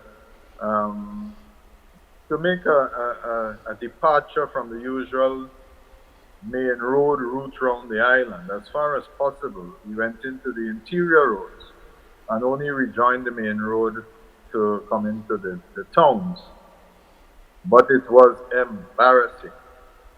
The garbage everywhere, the derelict vehicles. I actually saw a photograph of a derelict vehicle with a sign on it posted by the Ministry of Health. I want to talk with you about that. Go ahead. Quite remarkable. And it, as I say, it really is embarrassing. Now, we have all of this, what is it? Unutilized labor capacity. We've heard about a problem with the farm labor subsidy or the subsidized farm labor program. Surely, if the money is available and the farmers are not in a position to utilize the labor that's available, why can't we put some of those funds into the famous environmental wardens to pick up the litter that can be picked up manually, as opposed to the heavy and unauthorized garbage disposal, which would require the application of machinery. Like vehicles. But there are plenty people who should be employed in cleaning up our surroundings. Mm-hmm. It is disgraceful, it is embarrassing, and as you say, how can we justify spending money marketing this fiction of pure Grenada? It's a nonsense. AB, words fail. Not just you, bro. AB, I am so happy that you mentioned this derelict vehicle that you saw. And by the way, you did send me 2 images. One of the vehicle, which, as you said, had a notice posted on the side of it, and you also sent a separate image of the notice. Well, I posted those 2 pictures on the GrenadaBroadcast.com website. And lo and behold, it so happens that somebody who lives in very close proximity to where that vehicle was saw the pictures. AB, that afternoon, he contacted me. He says, "Boy, George, you send somebody into my neighborhood to take pictures of the garbage?" I said, "What are you talking about?" He says, "I saw this picture." He says, "George, that's right next door to me here, right next." He says, "As soon as I saw it, I recognized it. I said, oh, really? He says, yeah. And you know, I've been living in this neighborhood for about 21 years. And George, this thing been here since 21. Yeah. So, you know, it raises the question how serious these people in authority are when they issue these threats. Essentially, that little note that was on it said, you know, get this. And the notice refers to the legal authority. Yes. It's under some act or whatever it is. Yes. 2001. The Yes. legislation has been in effect since 2001. Now, the notice itself was posted so long ago that it's faded. So you Yes. don't know to whom it is addressed, who signed it, what was the date. And it says within 7 days. Within 7 days. And AB, you know, It's laughable if it wasn't so pitiable. and perhaps if you went back there today, AB, it might still be there. And the worst part about it is that the parliamentary representative has been engaged on the matter and has referred to the issue with these derelicts. Yeah, I've seen. Remember? I've seen some of those. Now it's pathetic. A lot of brouhaha, and you know, Vincent did a really nice job. Did you see the pictures that were posted on the SWGG forum about which is why I referred to this nastiness, because I absolutely agree. That's what it is. Simply nasty. Yeah. Now let me ask you this, AB. I mean, we can blame the authorities for not cleaning up that mess and for allowing it to happen in the first place. But what about us, the people who go do that garbage, dump that garbage? Well, this always happens when there's a breakdown of law and order, that people will do whatever they think they can get away with. We had the same issue with sand mining, which has eroded so many of our beaches. And that was because the powers that be turned a blind eye to sand mining because they said that people needed sea sand for construction. Yeah. They couldn't afford to buy quarry sand. Yeah. As a result, you have Gravel and Concrete Corporation, or whatever it is, in dire financial straits. And we have subsequently seen whole-scale importation of sand from Trinidad or Guyana, wherever it is from, I don't know. But what I know is that this sand is not being imported by Gravel and Concrete alone. It appears that certain private individuals are taking advantage of the opportunities which have been presented. I see a stockpile of this sand just down in the reclaimed swamp area that just south or southeast of the sugar factory or the Chinese Sojicoa property.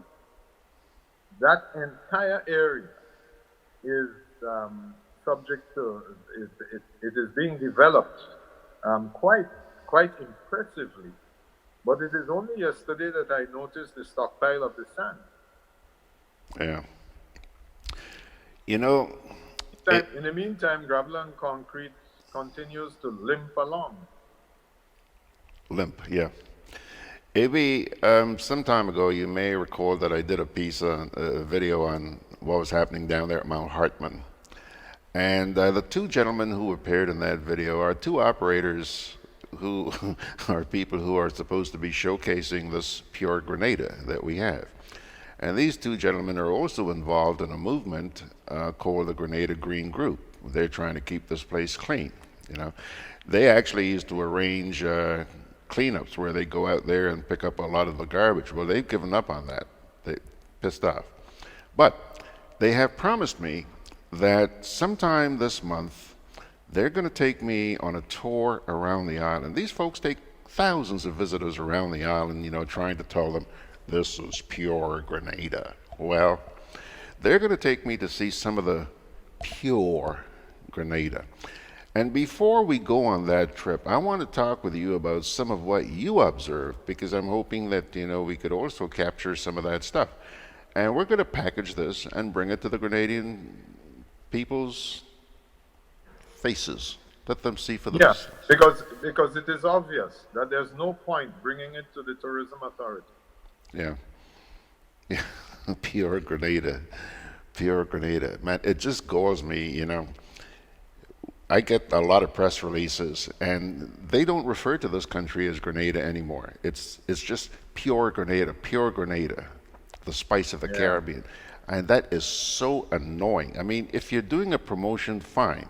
But you're putting out a press release to give people some information, and everything is pure Grenada, pure Grenada. Can you imagine if when the government talks about Grenada, it's pure Grenada. Anybody who talks about Grenada, it's pure. Why the hell have we gone in that direction, man? And then you and I have to sit here and talk about this crap that we see every day. Yep. Well, it just goes to show that if you repeat a lie long enough, it becomes believable. Yeah. It is the root of all propaganda campaigns.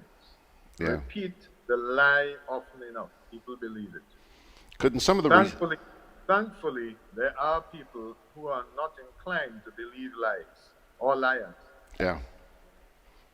Couldn't some of the resources being used to push this pure Grenada movement be used to ensure that we actually do keep this place pure? Exactly. Put some of the money that is being expended on all of these jaunts overseas and all of the traffic wardens, the environmental wardens. What happened to the closed circuit TVs that, again, we heard that these were ordered some time ago, but they never arrived. They're looking into that again. That was supposed to assist the police with the efforts to combat radial larceny. Well, those same closed circuit TVs can be used to identify the vehicles which are engaged in unauthorized dumping. So I'm looking forward to the closed circuit television cameras being put up. And a word of caution to all of these human rights lawyers. Yes, your privacy stops when it invades my space. And any public space is my space. So don't come and tell me that you don't want cameras up. We need cameras to see what nastiness so many people are getting up to. I just hope the cameras don't go the same way that the radar guns went. How about the traffic lights? Well, give me a break. I can only get one out at a time, but I was getting to the traffic lights too, Amy. Absolutely. Absolutely. You know, you hear all these boasts about, hey, and what about the mobile ambulance, the motorcycle ambulances? That came up on the program I was listening to. An individual living up in St. Andrew was complaining about the condition of the roads and how difficult it would be for people to get to the clinic or to Mirabeau Hospital or an ambulance if necessary to get up. And I immediately said, well, hold on a second, that is precisely the sort of road conditions that these motorcycle ambulances were designed to address. What's going on with the motorcycle ambulances? And the caller's response was that, yes, you know where two of them are taking bush. Taking bush. As a matter of fact, I have an idea. I saw a photograph of two of them in Soteres taking bush. Yes, I saw that as well. I saw that. John, first of all here, we got some comments here. Lydia James says, poor, P-O-O-R, Grenada.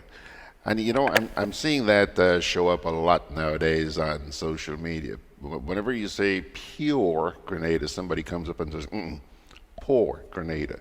Well, indeed. Pardon me? Indeed. Barbara Ann Jack seemed, I could be wrong, but it seems that Barbara Ann Jack is taking offense to that. She says, Grenada is the Isle of Spice, not poor Grenada. Well, technically, Barbara Ann, I think all of us would love to believe that. Take a look at the reality, Barbara Ann. Take a look and tell me if you can blame people who, like Lydia says here, say, poor Grenada. And let's be honest. Let's be honest. I love this place, land of my birth. No place more beautiful. But it's a shame. Just take a look at the video we did some time ago. Take a look at the pictures that Vincent has up on his website right now. Pathetic. Listen to what AB is saying. Just take a look around. Come to grips with the reality, and until such time as we do, we can't solve the problem. We can't. And the next time Simon says anything, take it with a pound of salt. Not a grain, a pound? AB, somebody named Arthur Langine says, AB, you have to call the 6:30 radio show on WeFM and talk about these things.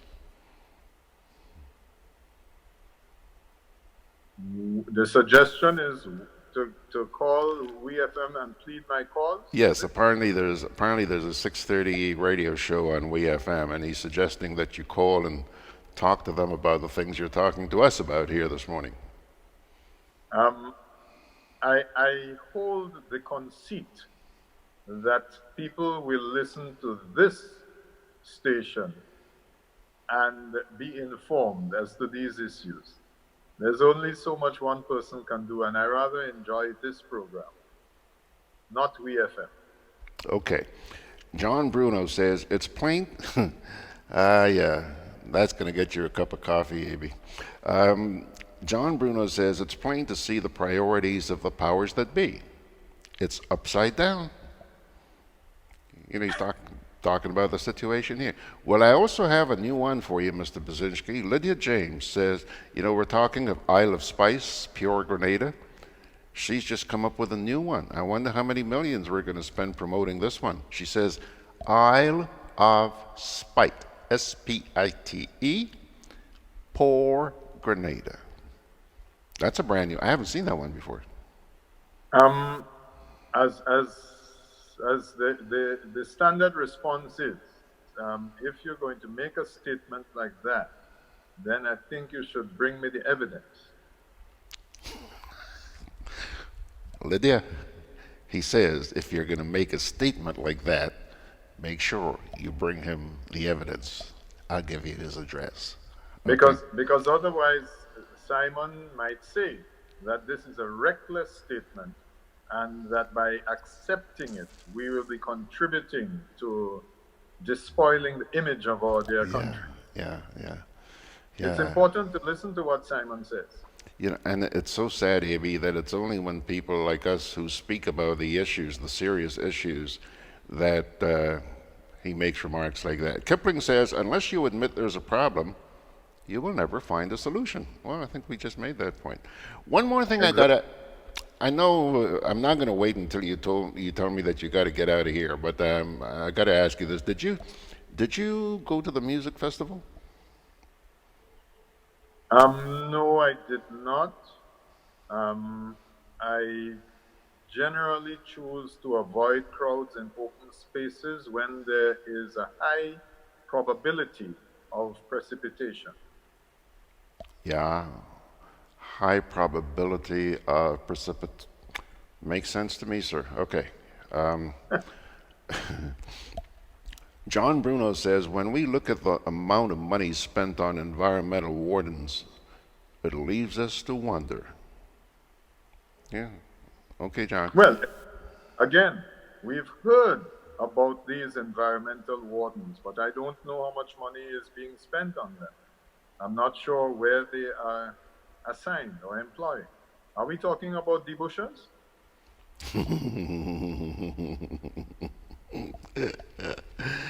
Regarding the comment you made a moment ago, Margaret says, and then Simon would say, off with her head.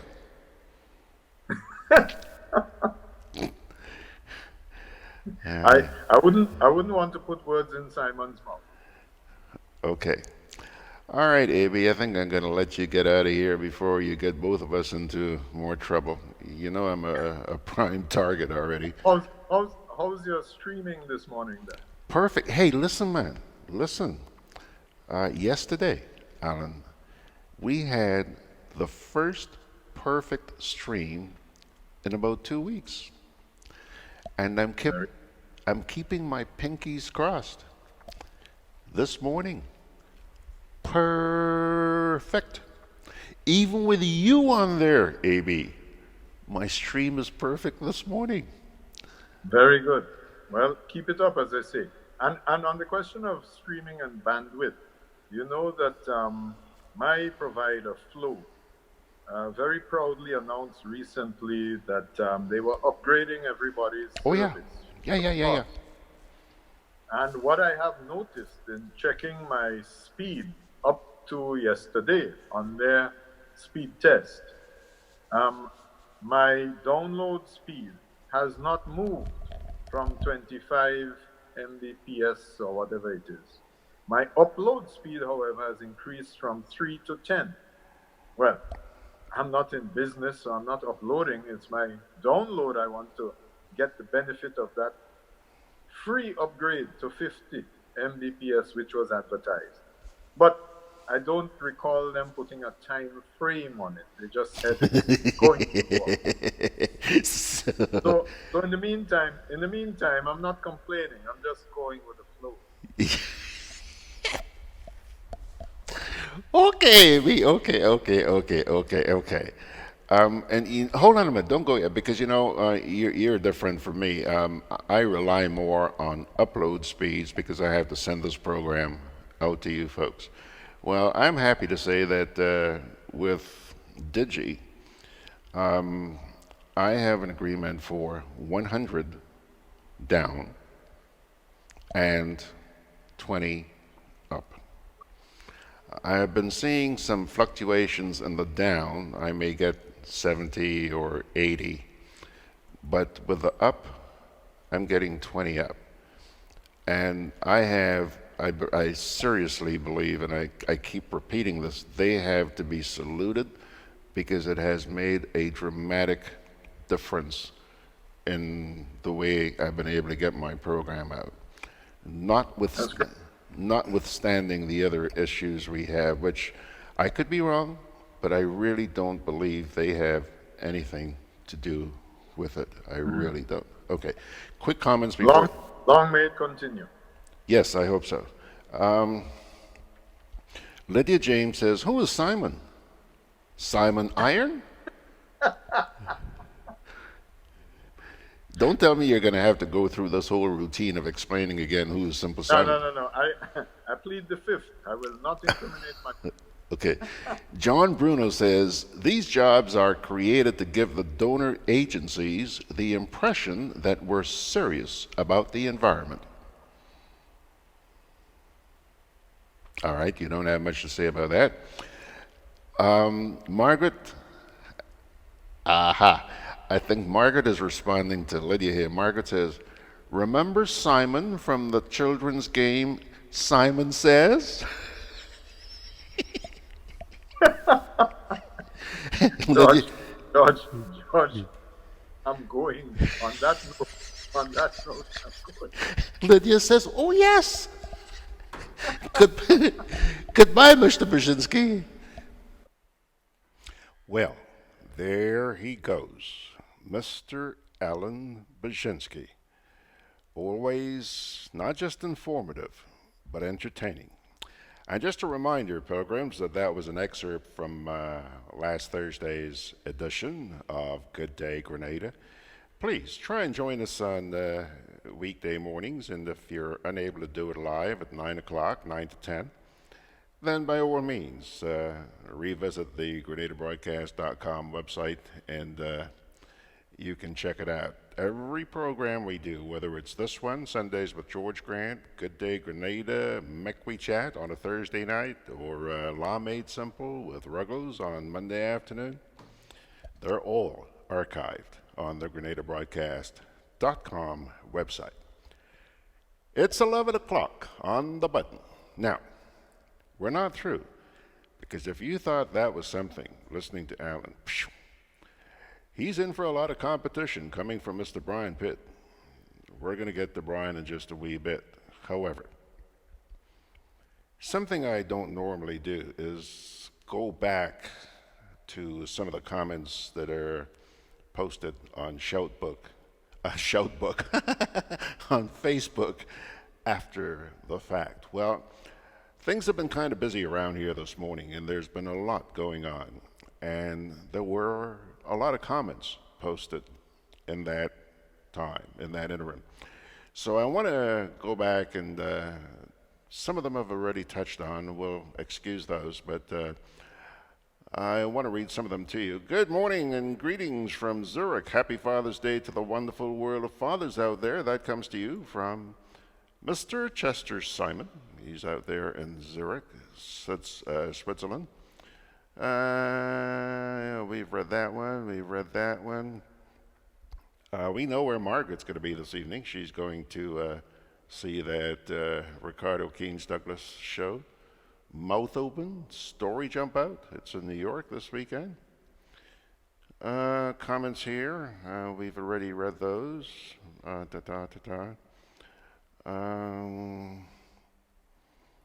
Okay, we've read those. Now, you might remember at some point, Margaret did ask Alice Nicholson whether or not this is a primary election. And Alice said that yes, it is a primary. And Margaret responds here, says, since this is a primary, if you are not a registered Democrat or Republican, you cannot vote on the 25th. Okay? Then further on down the road, Ryan says it's raining in Florida. Margaret also says, by the way, there is another Grenadian running for civil court judge also. So I asked her to let me know who that was. And she responded by saying her name is D. Bernadette Nichols. And below that, she posted a link, which I imagine would take you to a page which tells you all about D. Bernadette Nichols. It's on the BrooklynEagle.com website under articles. So check that out. Thanks for the heads up, Margaret. Then there's a note here from Sue Patrice. Hello, Sue. Good morning. Good to see you. Where are you today? Sue's always in some different part of the world. Boy, keep saying it, girl. When I grow up, I want to be like you. Hit the road, man. Travel a lot. Anyhow, Sue says, that Sahara dust gives me some burning sensations in my throat. You remember I was talking about the Sahara dust, which is suppressing development of the tropical waves that are out there in the Atlantic. She says, I was home for the Grenada Chocolate Fest. By the second day on island, that burn started and kept getting worse to the point it felt like a spoon of salt stuck back there. All cleared up now, since out of the zone. She's left the zone, she's left Grenada, so I guess that's why she's feeling better. She closes by saying antihistamine helped ease the discomfort while in the zone. Agatha Jordan is also chiming in and saying Happy Father's Day to all. Hello, Agatha. And Sue Patrice comes back here and says, George, there is a big tree, and this has to do with a piece that I just did with Allan. She says, George, there's a big tree on the exit of the government complex at the gardens. Trash is building up there. I know all staff, visitors, and government officials drive by that tree and bush when exiting, and they see the trash, as I did while visiting. If government ministers and staff accepting such in their yard, why are you shocked about the nastiness elsewhere? Yeah, good point, Sue. She goes on to say, if each MP working with the churches and community groups can start an island-wide cleanup, we can reverse this problem. Implement Neighborhood Watch to catch those doing the dumping moving forward. Sue, interesting point you make. Yeah, I think we have a natural tendency to turn to government or whatever to handle a lot of our issues. But Sue, I would so much more, rather than us getting out there and cleaning up, I would so much more rather see us stop the littering. Stop it, stop it, stop it. We weren't always that filthy. This is something that has come upon us, or we brought on upon ourselves. Stop the littering. Stop it. I don't know whether you saw the piece I did on Mount Hartman with the two tour operators, Mandu Seals and Ian Blakey, a couple of weeks ago. But they told me on camera, once upon a time, they used to embark on a lot of these cleanup campaigns. Waste of time. They've given up on that. They've given up. And I understand how they feel. I understand. I mean, we are not the garbage cleaners for those indiscriminate dumpers out there. You eat your food, you throw the bone, you throw the box, you throw the bottle, you throw the tin, whatever. Just dump it all over the place and expect somebody else to come cleaning up? Hell no. Enough. Let me continue these comments here. Oh, by the way, here's Ian Blakey. Ian says, to say nothing of the Abatement of Litter Act 2015 and still not implemented. Ian, garbage is one. The other one is the noise abatement. Even though I was told by a superintendent just a few weeks here that yes, they have enforced, they have charged a few people with the Noise Control Act. Not enough. Not enough. Very little of it's being done. And that's the reason why people feel free to get away. Tessa Berry is saying good morning, and she says, George, they are making me begin to hate the word pure, in all honesty. And Tessa, couldn't agree with you more. I understand exactly the way you feel. I get heartburn. My stomach turns every time I hear this pure Grenada, pure Grenada. You know what we're doing? Essentially, we're lying to people whom we want to come here and give us their money. We're lying. Tessa, that's not nice. It's not nice. I know some people are going to be vexed. Be vexed. You can't escape the facts. Clean up Grenada, and then let's go. I'll be joining you. Pure Grenada. Clean the place up first. Don't go lie to them people out there. Don't. All right, moving right along. Ryan says, pure Grenada is a myth. Trash is illegally dumped all over the place, and it's endangering our ecosystem. So many of you people out there notice it. Yet, the authorities probably want to cut my neck for doing what I'm doing. Then Margaret Francis takes on, she's taking on here Sue. She says, Susan, it's all well and good to do cleanup drives. However, what I think is more effective is to stop the littering in the first place. We have to build a culture of cleanliness that says littering is bad and get people to put litter where it belongs, in a trash receptacle. The reality is that Grenadians have become a nasty people, and you have to change that. Couldn't have said it better, Margaret. Couldn't have said it better. Ernesto says, I think the senators who are representing the different parishes should lead the fight in communities. Self-help cleanups should be done as in the revolution. I wasn't here for the revo, but I heard that a lot of that took place. A lot of that took place. You don't hear that mentioned too often. Ernesto also says to Allan, don't call this program Mr. D. You will be cut off. Allan was talking about another radio station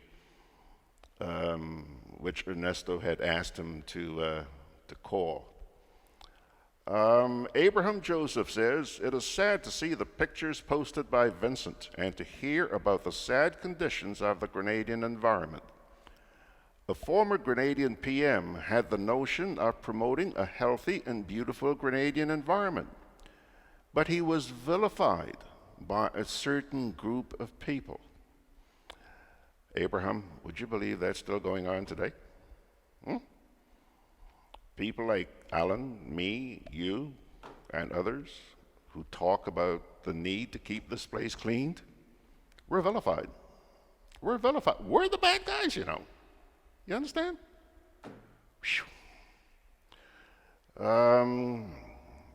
Ryan says in St. Andrew, folks are washing down their oily cars in the Dunfermline River. Okay, I'm not aware of that, but yeah, I wouldn't be surprised. I really wouldn't be surprised. Yeah, by the way, Ryan out there in Orlando says he's starting to see some small dropouts.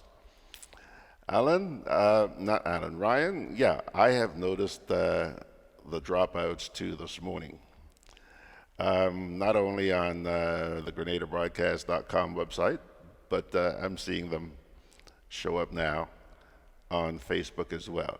Thing is, they're not coming on and staying, well, yeah, they're on and off, on and off, on and off. Yeah, so don't be surprised, because I'll tell you, we have another very, very powerful segment coming up in the next couple of minutes. And don't be too surprised if you see more dropouts. But right now, let's pay some bills here, and we'll come back with another feature. This summer, make your dreams a reality with a Co-op Bank Summer Sizzle Loan. Get up to $20,000 and qualify for a chance to win a staycation at Silver Sands. Go on a vacation, enjoy the carnival season, have your dream wedding, or make home improvements. Make this summer sizzle with everything you want it to be. Visit your nearest retail banking unit for more details. Special terms and conditions apply. Welcome home.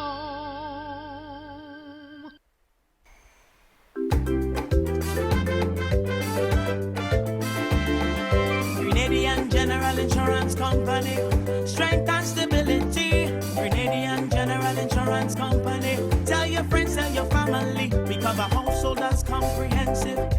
Motor and even fire too. Contractors all risk burglary. Public liability. Professional indemnity. Directors liability. And wait, we still have more. Come and find out more what you're waiting for. We are located on Scott Street, St. George's. For more information, call 440-2434. Tell everybody.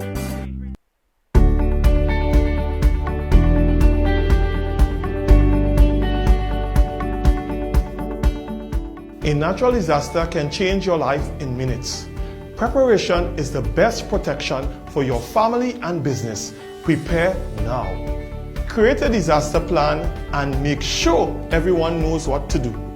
Store water, non-perishable food, and medication. Remember basic emergency supplies such as batteries and flashlights. Trim overhanging trees. If trees near power lines are unsafe to trim, call GRENADA at 237 for assistance or advice. Install surge protectors to safeguard your electrical devices against outages and intermittent surges. For more information, visit GRENADA.com. GRENADA, energizing our Grenada.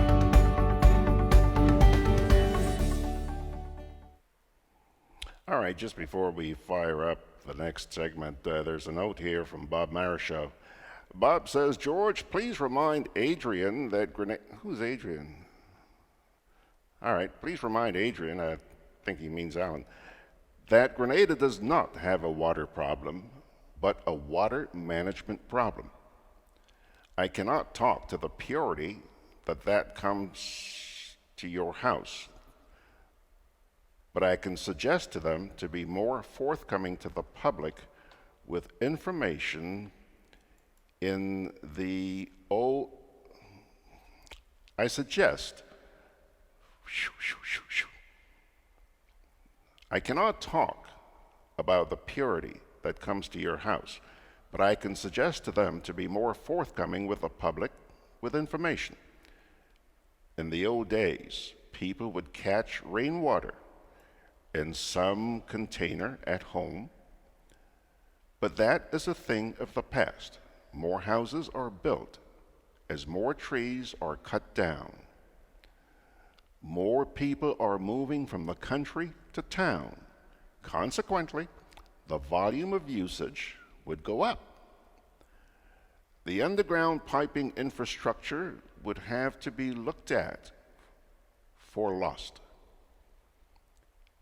Mr. Marishow, in spite of the many challenges, they are trying. I compliment them. All right, folks. Now, this past Friday, a couple of days ago, we did a segment on Good Day Grenada with Mr. Brian Pitt, which we do every Friday morning at about 9:30. And Brian touched on a number of issues this past week, including the Raptors' victory. Yeah, we talked about the Raptors. Brian's an old TO boy. And we also talked a little bit about the future of the West Indies cricket team. And in addition to that, we talked about the Venezuelan refugees, which eventually led us to the matter of prostitution in Grenada. Pilgrims, I thought that was a segment you ought to see. So here goes. Good morning, Mr. Pitt, and how are you, sir? Good morning, George. I am great. I'm great. It's a lovely day. It's a lovely day. Falling. The rain's falling. The plants are smiling. So I know we're going to get something to eat shortly. For those of us who grow what we want to eat, George, yeah, we are extremely thankful to Mother Nature. All right, indeed. Yesterday Allan and I were talking about the dry season versus rainy season, and did you find? I'm sure you've heard all the talk about how dry a season it's been. Did you find it to be an extremely dry season? George, I don't know if I would use the word dry. It's been an extremely hot season. Yeah. And I tell you why I say that, because you can water plants in the morning, but by midday, the soil is dry and very brickly. Mm-hmm. And the heat has been causing some problems. I think earlier this year, we had to put out a warning for people of a certain age to stay inside. So the heat has been very bad. So do you interpret that to have anything to do with the global warming and the climate change? I have a feeling, George, that the sun is getting closer to the earth, and we are feeling that the ray of the sun. I mean that heat some days, George, I don't know if you noticed, between 12 and 3, you could hardly breathe. Yeah, absolutely, absolutely, even up here. I trust that you've got your yardstick out and you're going to measure and let us know whether or not the sun is, in fact, a little bit closer to the earth.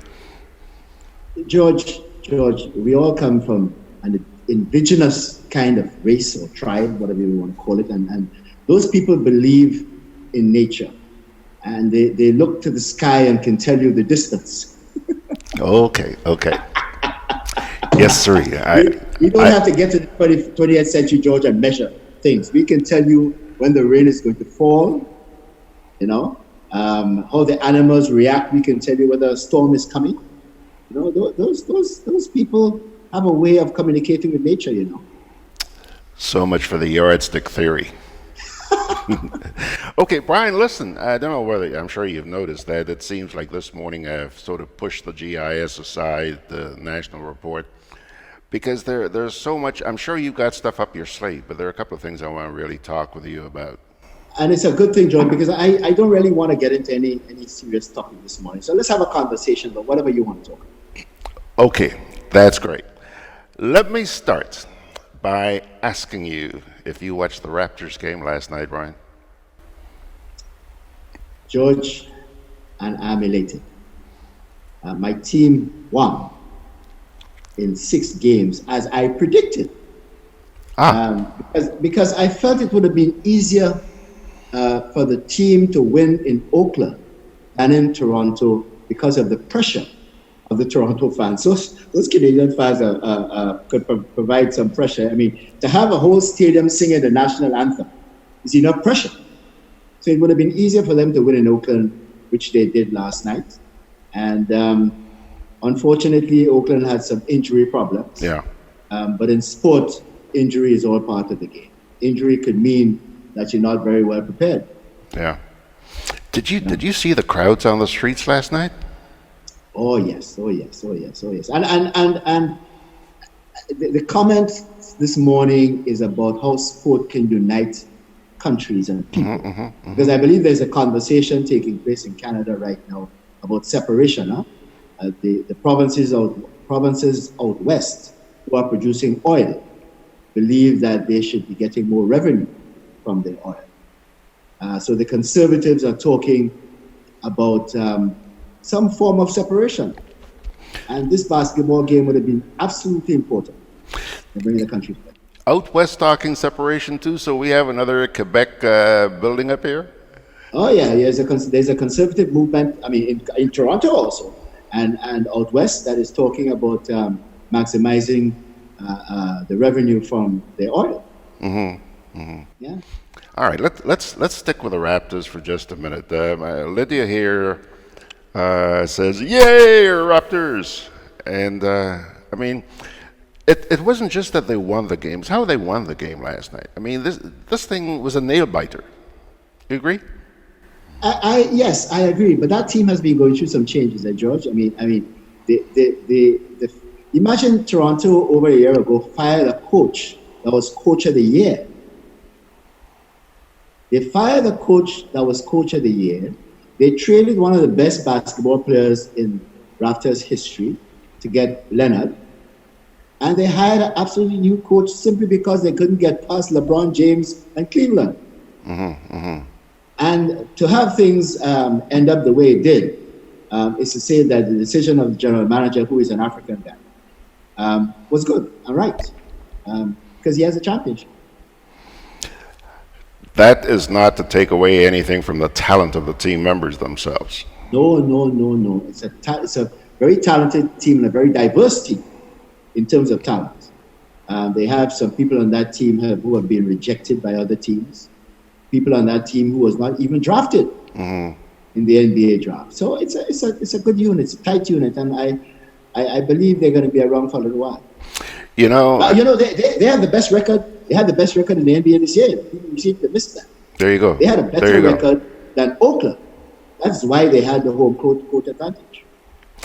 While we're all rejoicing, if there's one thing I would love to have seen, and I said this at the top of the program this morning, I would love to have seen them win that game last night right in front of Toronto. So, last night I sat there watching this and I said, okay, win it, win it, win it. But if you don't, then you will do it on Sunday in front of Toronto. Didn't happen. But we're still ecstatic, aren't we? Yeah, you have to understand, Larry played last night as a man possessed. And I think that happened because he was not under the pressure as he would have been if he was playing in Toronto. It's not easy to play in front of those fans, George.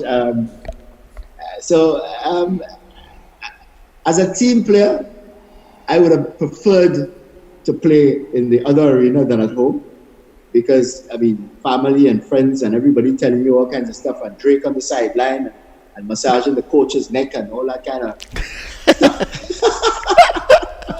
It's a lot of pressure on the team. Yeah. Now, are you a hockey fan as well? No, George, I'm not. It's too cold on the ice. And, once upon a time when I lived in Toronto, I used to be a big hockey fan, but the Toronto Maple Leafs, they had such a dismal record, somewhat quasi-windies, and it sort of turned me off hockey. And I think that, could you imagine if and when Toronto ever wins a Stanley Cup, after seeing last night, I don't think anything could surpass that. Historically, George, Toronto is the kind of city that they have very loyal fans. So even when the Maple Leafs were losing, people were turning up at the games. Absolutely. So they deserve this victory, I believe, and let them celebrate. Yeah, well, I don't think any of us can predict the future, but I believe that what happened last night has been a major boost for the sport of basketball in Toronto. And I wouldn't be surprised. Look at the team that lost last night. They have won the title in the last couple of years. Well, if they won this year, they would have been a three-peat. Three-peat. Yeah, they would have been a three-peat. So they have been a dynasty. Whether or not that dynasty has come to an end is anybody's guess. There are a lot of commentators that believe that this might be the end of the Oakland dynasty, because they moved. That was the last game at this facility. Yeah. So KD is injured, and Thompson is injured. They have a number of players that are free agents, so some of them might be moving on. I mentioned this morning that I learned a very key lesson last night, and I hope a lot of people watching learned that lesson too. These guys have been at it for 24 years, Brian. 24 years without winning that trophy. That speaks volumes. What sort of lesson do you hope that would send to those of us who have these great dreams and aspirations and have been waiting for God knows how long? In sport, 24 years is not a long time. And dynasties come and dynasties go. Especially in today's professional sport where money is the objection. There's no longer any loyalty in sport anymore. I remember I was a Chicago Bulls fan. And in those days, you had players playing for one team for almost their whole career. Mm-hmm. Now you have players moving on and moving along and playing for different teams. So you play for several teams in that 24-year period. Mm-hmm. Look at LeBron James. LeBron James has played for about 4 or 5 teams in the last 10 years. Mm-hmm. So there's no more loyalty to team anymore. A lot of people back players. So you will find that people will back Leonard, or people will back LeBron James, or people will back, they're not backing franchise teams anymore because of the lack of loyalty. All right, let's shift gears a little bit to another sport. Were you watching a little while ago when the West Indies got bowled out? Yes, I was, and that's a disappointment. It's a what? I was a disappointment. I have a feeling that we put in the wrong team on the field. I am glad that we got rid of Cameron, and I recognize that it would take us a while to settle down to a good operation in West Indies cricket, because I've been following West Indies cricket for a while. I'm a cricket nut. There was one time, George, that a number of us from around the region will assemble in Barbados just to look at a test match. And that was a time when Caribbean people united around cricket. We have lost that enthusiasm because the days of that dynasty has fallen apart. And I think the administration of the game is partially responsible for the falling apart, for the West Indian fans losing interest in the game, because we have not been putting the right team on the field. We have not been hiring the right coaches. We've been penalizing people who object to the wishes of the administration of Mr. Cameron. Let's be frank. The heads of government tried and failed to remove Mr. Cameron as president of West Indies Cricket. So I believe with that change, it will take us a while to settle down. We have a lot of talent. We have a lot of young people. We just got to now condition the mind, because in a lot of these sports, George, talent is becoming less and less important for success. What between the air is important. You know, the mindset, the mentality. So I mean, once we get that, make that adjustment, we're going to be competitive, because a lot of teams in the world recognize that a good West Indies team is good for cricket. I just heard you point to management as one of the issues with the Windies team, and when you said that, I remembered a conversation I had sometime last year with, I think it was the coach of the St. Vincent team, and I brought up the point that management seems to be the issue with the West Indies. No. He was very adamant about that. He said that there's been marked improvement in the management of the West Indies team, and they are excellent. And then, shoots, less than a year later, Mr. Cameron's gone. George, I have said for many years, and I will repeat it to you now, the problem with West Indies sport is that officials believe they are more important than the athletes. Repeat that. The problem with sport in the Caribbean is that management, coaches, believe they are more important than the players or the athletes. Okay. And I mean, that is evident all over the place. I mean, St. Kitts had a sprinter in the Olympics that they removed because he didn't agree with the position of a coach. And with the possible exception of Jamaica and Jamaican athletics, the rest of us in the Caribbean believe that officials are more important than the athletes. If you go to inter-call games, George, and you look at the behavior of some of the officials, you'll recognize what I'm saying. They parade as though the event is theirs and not the athletes. And in spite of their behavior, we have some of the best athletes or best potential in the world. And that is our problem. Let me refer you to a quotation from Vivian Richards. Vivian pointed in his biography to the fact that he was a 40 and 50 run player until he had what's his face? Rudy Webster. Until he worked with Rudy Webster for about a year and worked on the psychology of his game. And he became a 100 and 200 run player. To tell you the importance of somebody helping these kids with the head game. And this is Vivian Richardson, one of the best people to play the game of cricket. So we have to pay attention to our athletes and our players. We have to treat them with kid gloves sometimes, because not all of them are Ivy League students. True.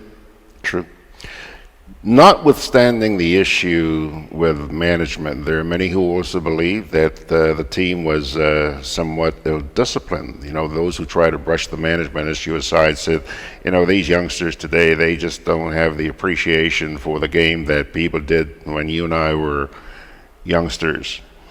How do you feel about that? Is the discipline of the team, which, by the way, reflects on the management too, eh? Was that an issue? George, what you're saying amongst the people talking about loyalty to the Caribbean and patriotism, People have labeled some West Indian cricketers as not being patriotic. And they are putting on the table the argument that the players should be patriotic rather than trying to earn a living. Now, how many people talking about patriotism would leave their jobs that provide for their families to go and play for free? Mm-hmm. The 2020 game has presented a lot of West Indian players with an opportunity to earn a living, George, to buy a house, to send their children to school, to buy a car for their family. We have to find a way to integrate the ability to earn a living with the wantingness to play for your country. And until we can merge and manage those two things, which I believe Mr. Skerritt has been talking about, we're going to have this problem. Mm-hmm. People need to earn a living, George. I mean, loyalty comes with success. Huh?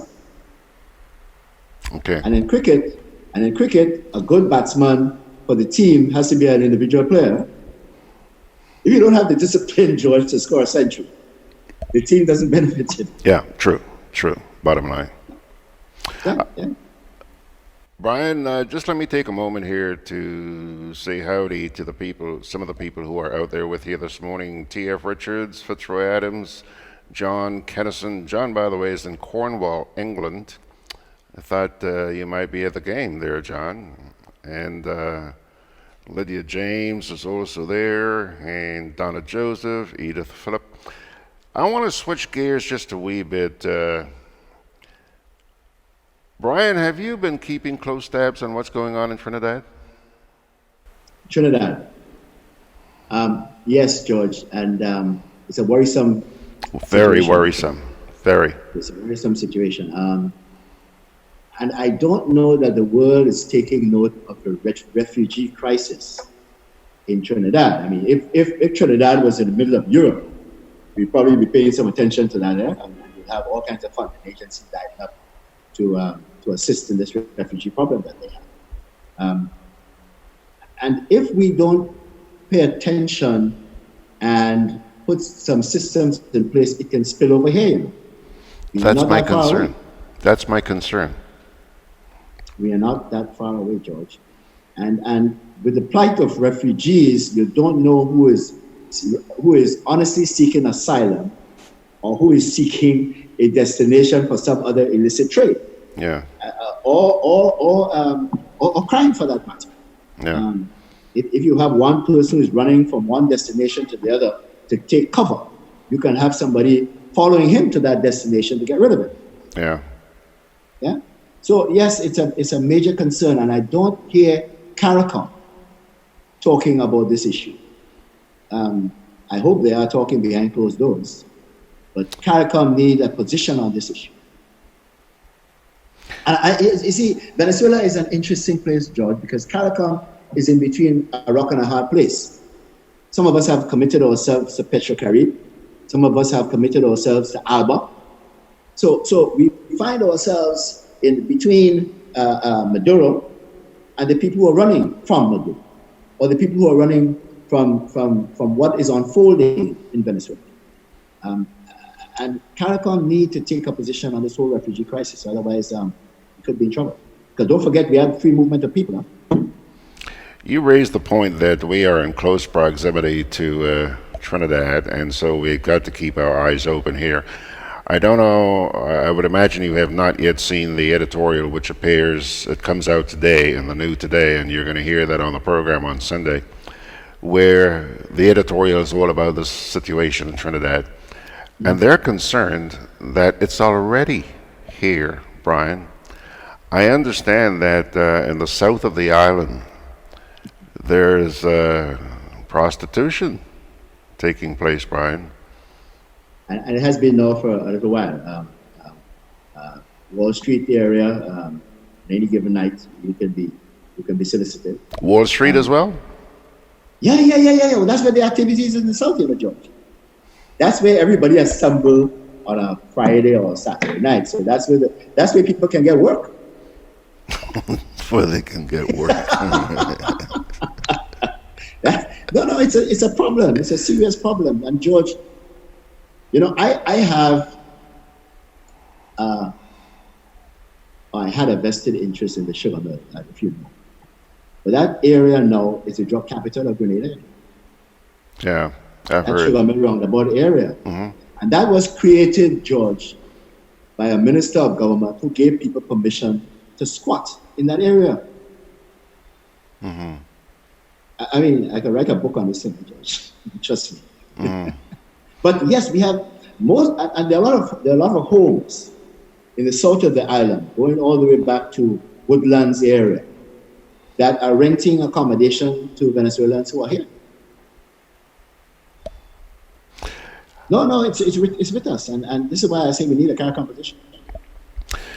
All right. The editorial says that this matter has been drawn to the attention of the Royal Grenada Police Force, and I'm just hoping, I'm not holding my breath, but I'm hoping that the RGPF would issue some sort of statement, you know, that, hey, it's something they're on to. And first of all, I don't think, you know, private citizens should be the ones to be bringing this to the attention of the RGPF. One would have thought that, you know, as the people in charge of security, they're on top of this. But yeah, I guess you can't expect them to have a grip on everything. But I would see within CARICOM. I imagine there's a security detail, and our Prime Minister is the Minister of National Security. Yeah. So this should be high on the agenda. Yeah. It's a major concern. It's a major concern. Another major concern, George, is what's happening in Dominica. But hold on, I'll get to Dominica in a minute. One more thing about this situation, the prostitution situation. Yeah. I also understand, Brian, that it seems like prostitution's big business in this place. I understand it's a thriving business out in St. Andrew as well. And the newspaper claims that it has evidence of very big names, politicians,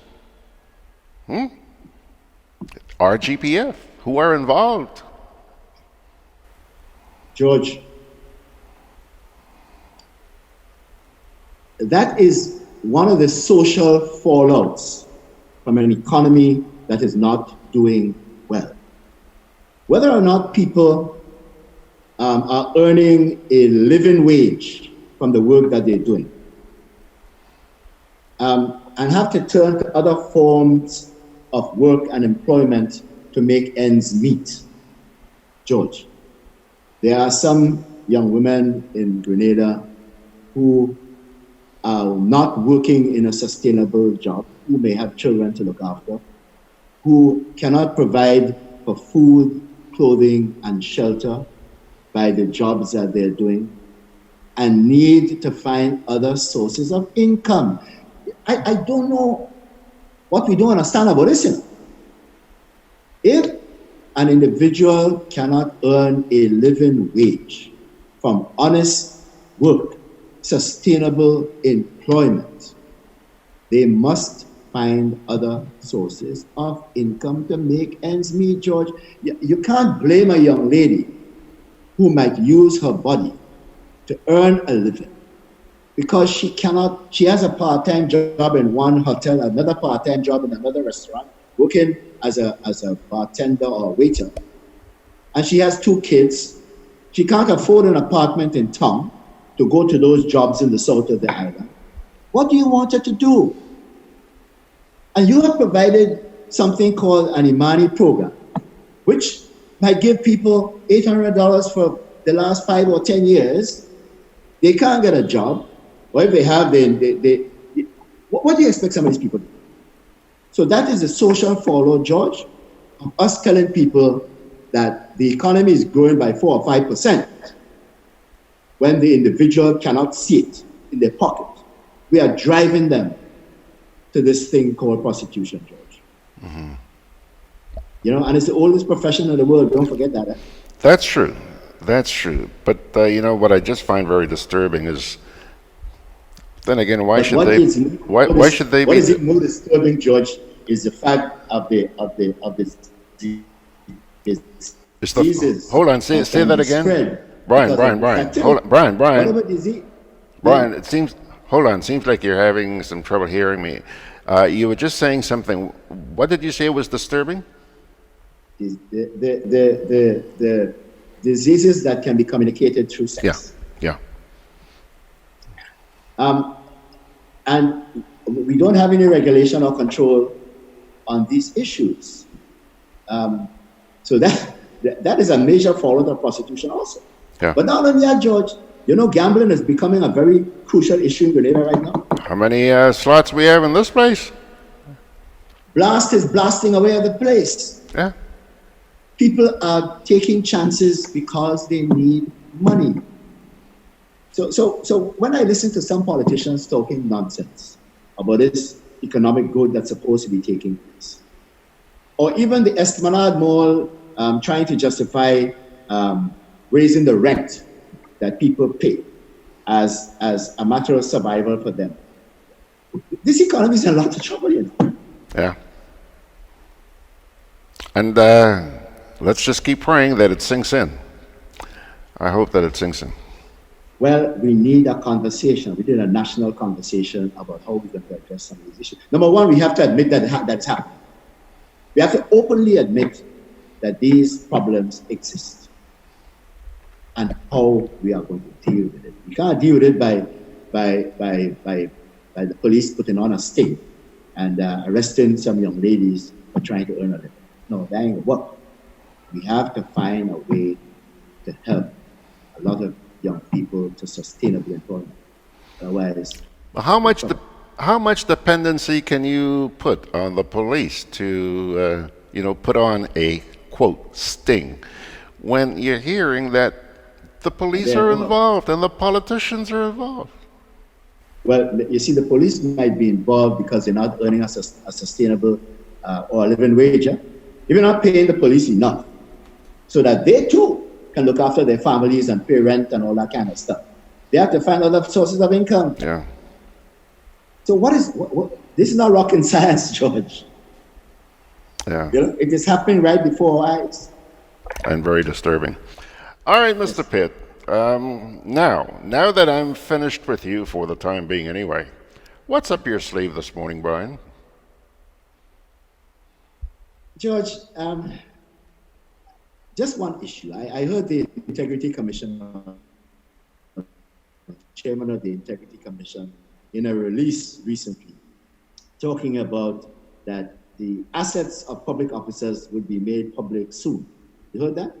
No, I did not. A release, I believe, from the Integrity Commission, that the assets of public officers who are listed or with the Integrity Commission would be made public soon. And she spoke about this as being an area of importance in getting to stamp out corruption.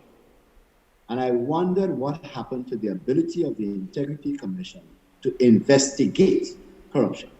Because you can have people doing whatever they want to do, they can declare their assets, but if you don't have a proper investigative team to go there and say Tom Jones is involved with A, B, C, and D, then what is the use of making the assets public? And Brian, a statement that the assets would be made public, for a lot of people, I guess that's reassuring. But you know something, my friend? I have become so cynical. If and when I do see that report, I will ask myself, how accurate is that? Because we've gotten to the point where we have been so often lied to, information's been withheld from us, that there's a high degree of skepticism, Brian, and it's very hard to believe anything that you hear anymore. Do you understand where I'm coming George, from? let me. But let me look at it from a different point. That the majority of honest people who want to serve in some of these public boards or whatever might decide, listen, I'm not serving if I have to declare my assets and my assets will be made public. So the only people that will be available to serve are people who are loyal to the organization or the people who are running the country. Catch-22. That is another form of, it's a serious catch-22 situation. So we have to be careful about these things. And if I would want to leave with one thing this morning, George, is this whole idea of a living wage. What is a living wage? And are people able to live from the wage they are earning? There are still people working in St. George's, George, with a wage that is less than the minimum wage. And that is happening because some of the employers who hire these people will probably tell the Ministry of Labor, listen, I am hiring 3 people at less than the minimum wage. If you insist that I have to pay the minimum wage, I will only hire 1. That's economic blackmail.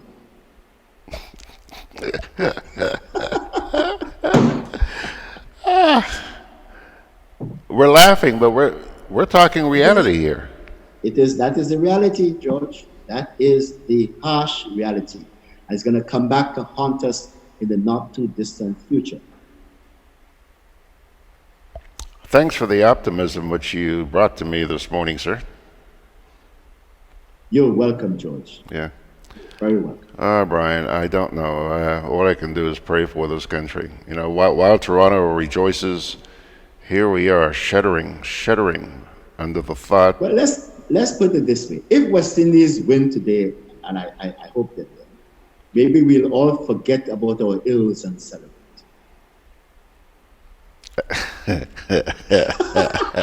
You know, you're starting this. Do you know Winty? Did you see Winty on the program here on Wednesday?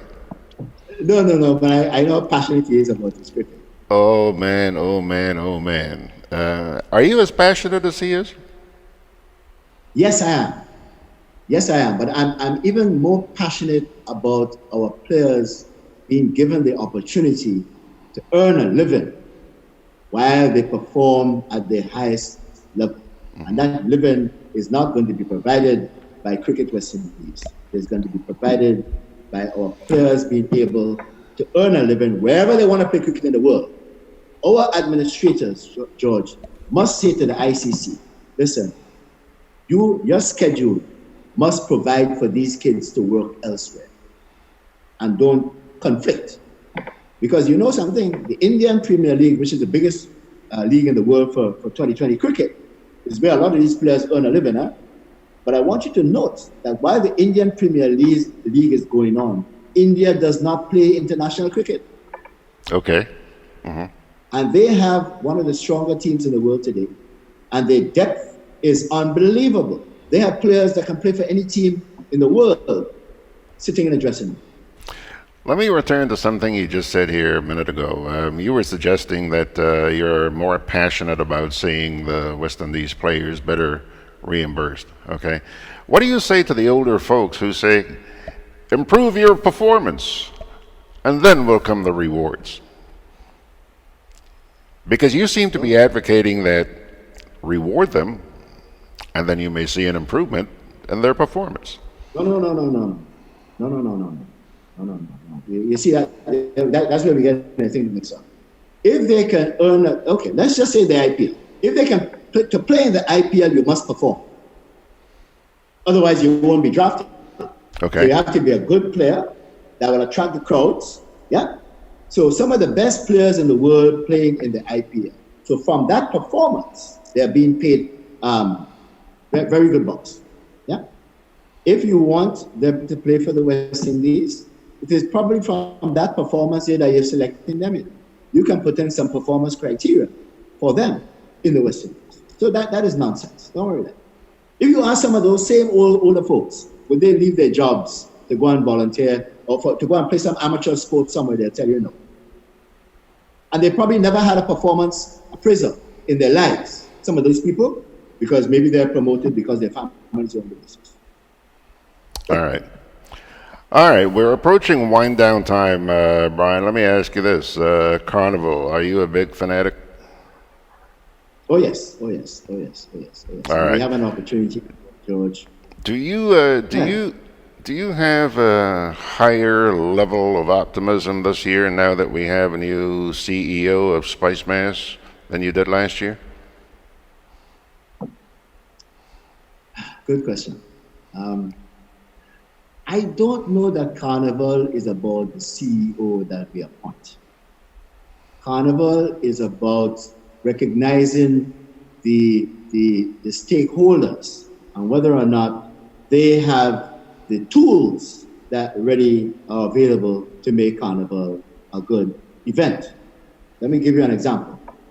If soca music is important to Carnival, yes? And I believe some of the guys are releasing right now, then how expensive is it for these guys to record and put music on the air? And to that end, the equipment that they're using to do this recording, is it tax-free? So are we providing for these guys to express their talent that will make Carnival good? And I'm not talking about subvention, George. Or are we providing for the mass players an opportunity for people to play mass? I noticed that the Inland Revenue has reminded a lot of people that VAT should be collected for costumes. That's the release I was just putting that release up here because I wanted to ask you about that, and I want to hear your comments. Yeah, well, you know, that speaks for itself. So we, on the one hand, we appointed a CEO, and on the other hand, we're trying to get into the pockets of the people who want to play mass. Where's the rationale? Can't work, George. Yep. But I see they're opening Carnival City tonight, so maybe we'll all forget about these ills and listen to some good soca. Have you heard some of the music? No, sir. And Brian, I've heard very little of the soca music over the last 5 years. Oh, okay. Well, Beast has a calypso. What's it called? The Country Booming. Yes, I heard that. I heard that one, Brian. I heard that one. Yes. I did hear that one. Yeah. And there'll be a lot more like that in the not too distant future. Scholar also has something out there as well. Yes, it does. Yes. This is going to be a year for calypso because the subject matter is so vast that the guys don't even have to think when they write. They just have to listen to the news and put music to it. So you're putting me on guard. Keep my ears open. Keep your ears wide open, George. Wide open. Thank you very much, Mr. Brian Pitt. And since I'm saying thank you to you, I also want to say thank you to Ray Roberts, who joins us on Tuesday mornings on Good Day Grenada. Then we also have Sharon Roberts, who joins us on Wednesdays. We have Allan Bierzynski, who joins us on Thursdays. And there you have it, Brian Pitt on Fridays. And Friday, Brian was talking about the Raptors and the West Indies cricket team and prostitution in Grenada. Prostitution. Yeah, folks, thank you all. I'm going to take a quick little break here right now, and we're going to come back, wrap it up. My name is Kizzy Marisha. I've been a confectionery maker 16 years now.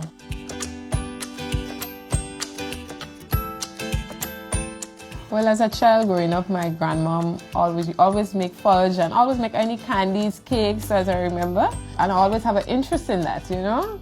It's like when I'm in the kitchen, I'm very happy.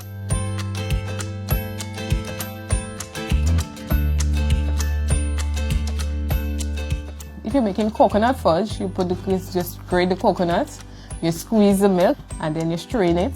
Then you add your sugar, and then you put it to boil. And then after, when you reach a certain stage, you get thick. So you got to beat it. Then after, when you beat it, you pour it out. And then wait for a few minutes to get hard. And then you slice it, you cut it, and then after you break it up, and then you package it. Yeah.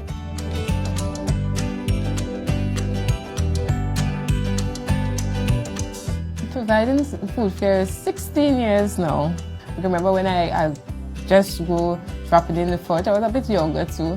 And I met Miss Harris. So I went and I said, you know, I have a product here, some fudge. I was wondering if you'll be interested to take some fudge or candies from me. I showed her, she said, you look very nice, you know? So she said, I'll try it. So she told me to bring back some another day. So that's when I started, but Miss Harris took it from me. And then they would start, so, you know.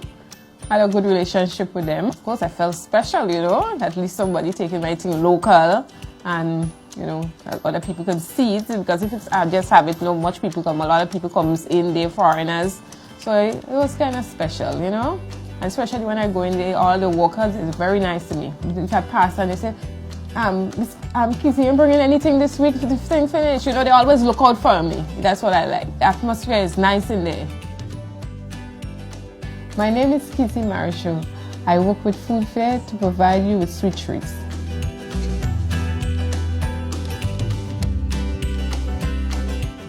This summer, make your dreams a reality with a Co-op Bank Summer Sizzle Loan.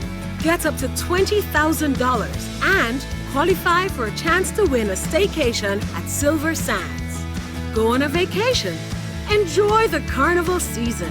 Have your dream wedding or make home improvements. Make this summer sizzle with everything you want it to be. Visit your nearest retail banking unit for more details. Special terms and conditions apply.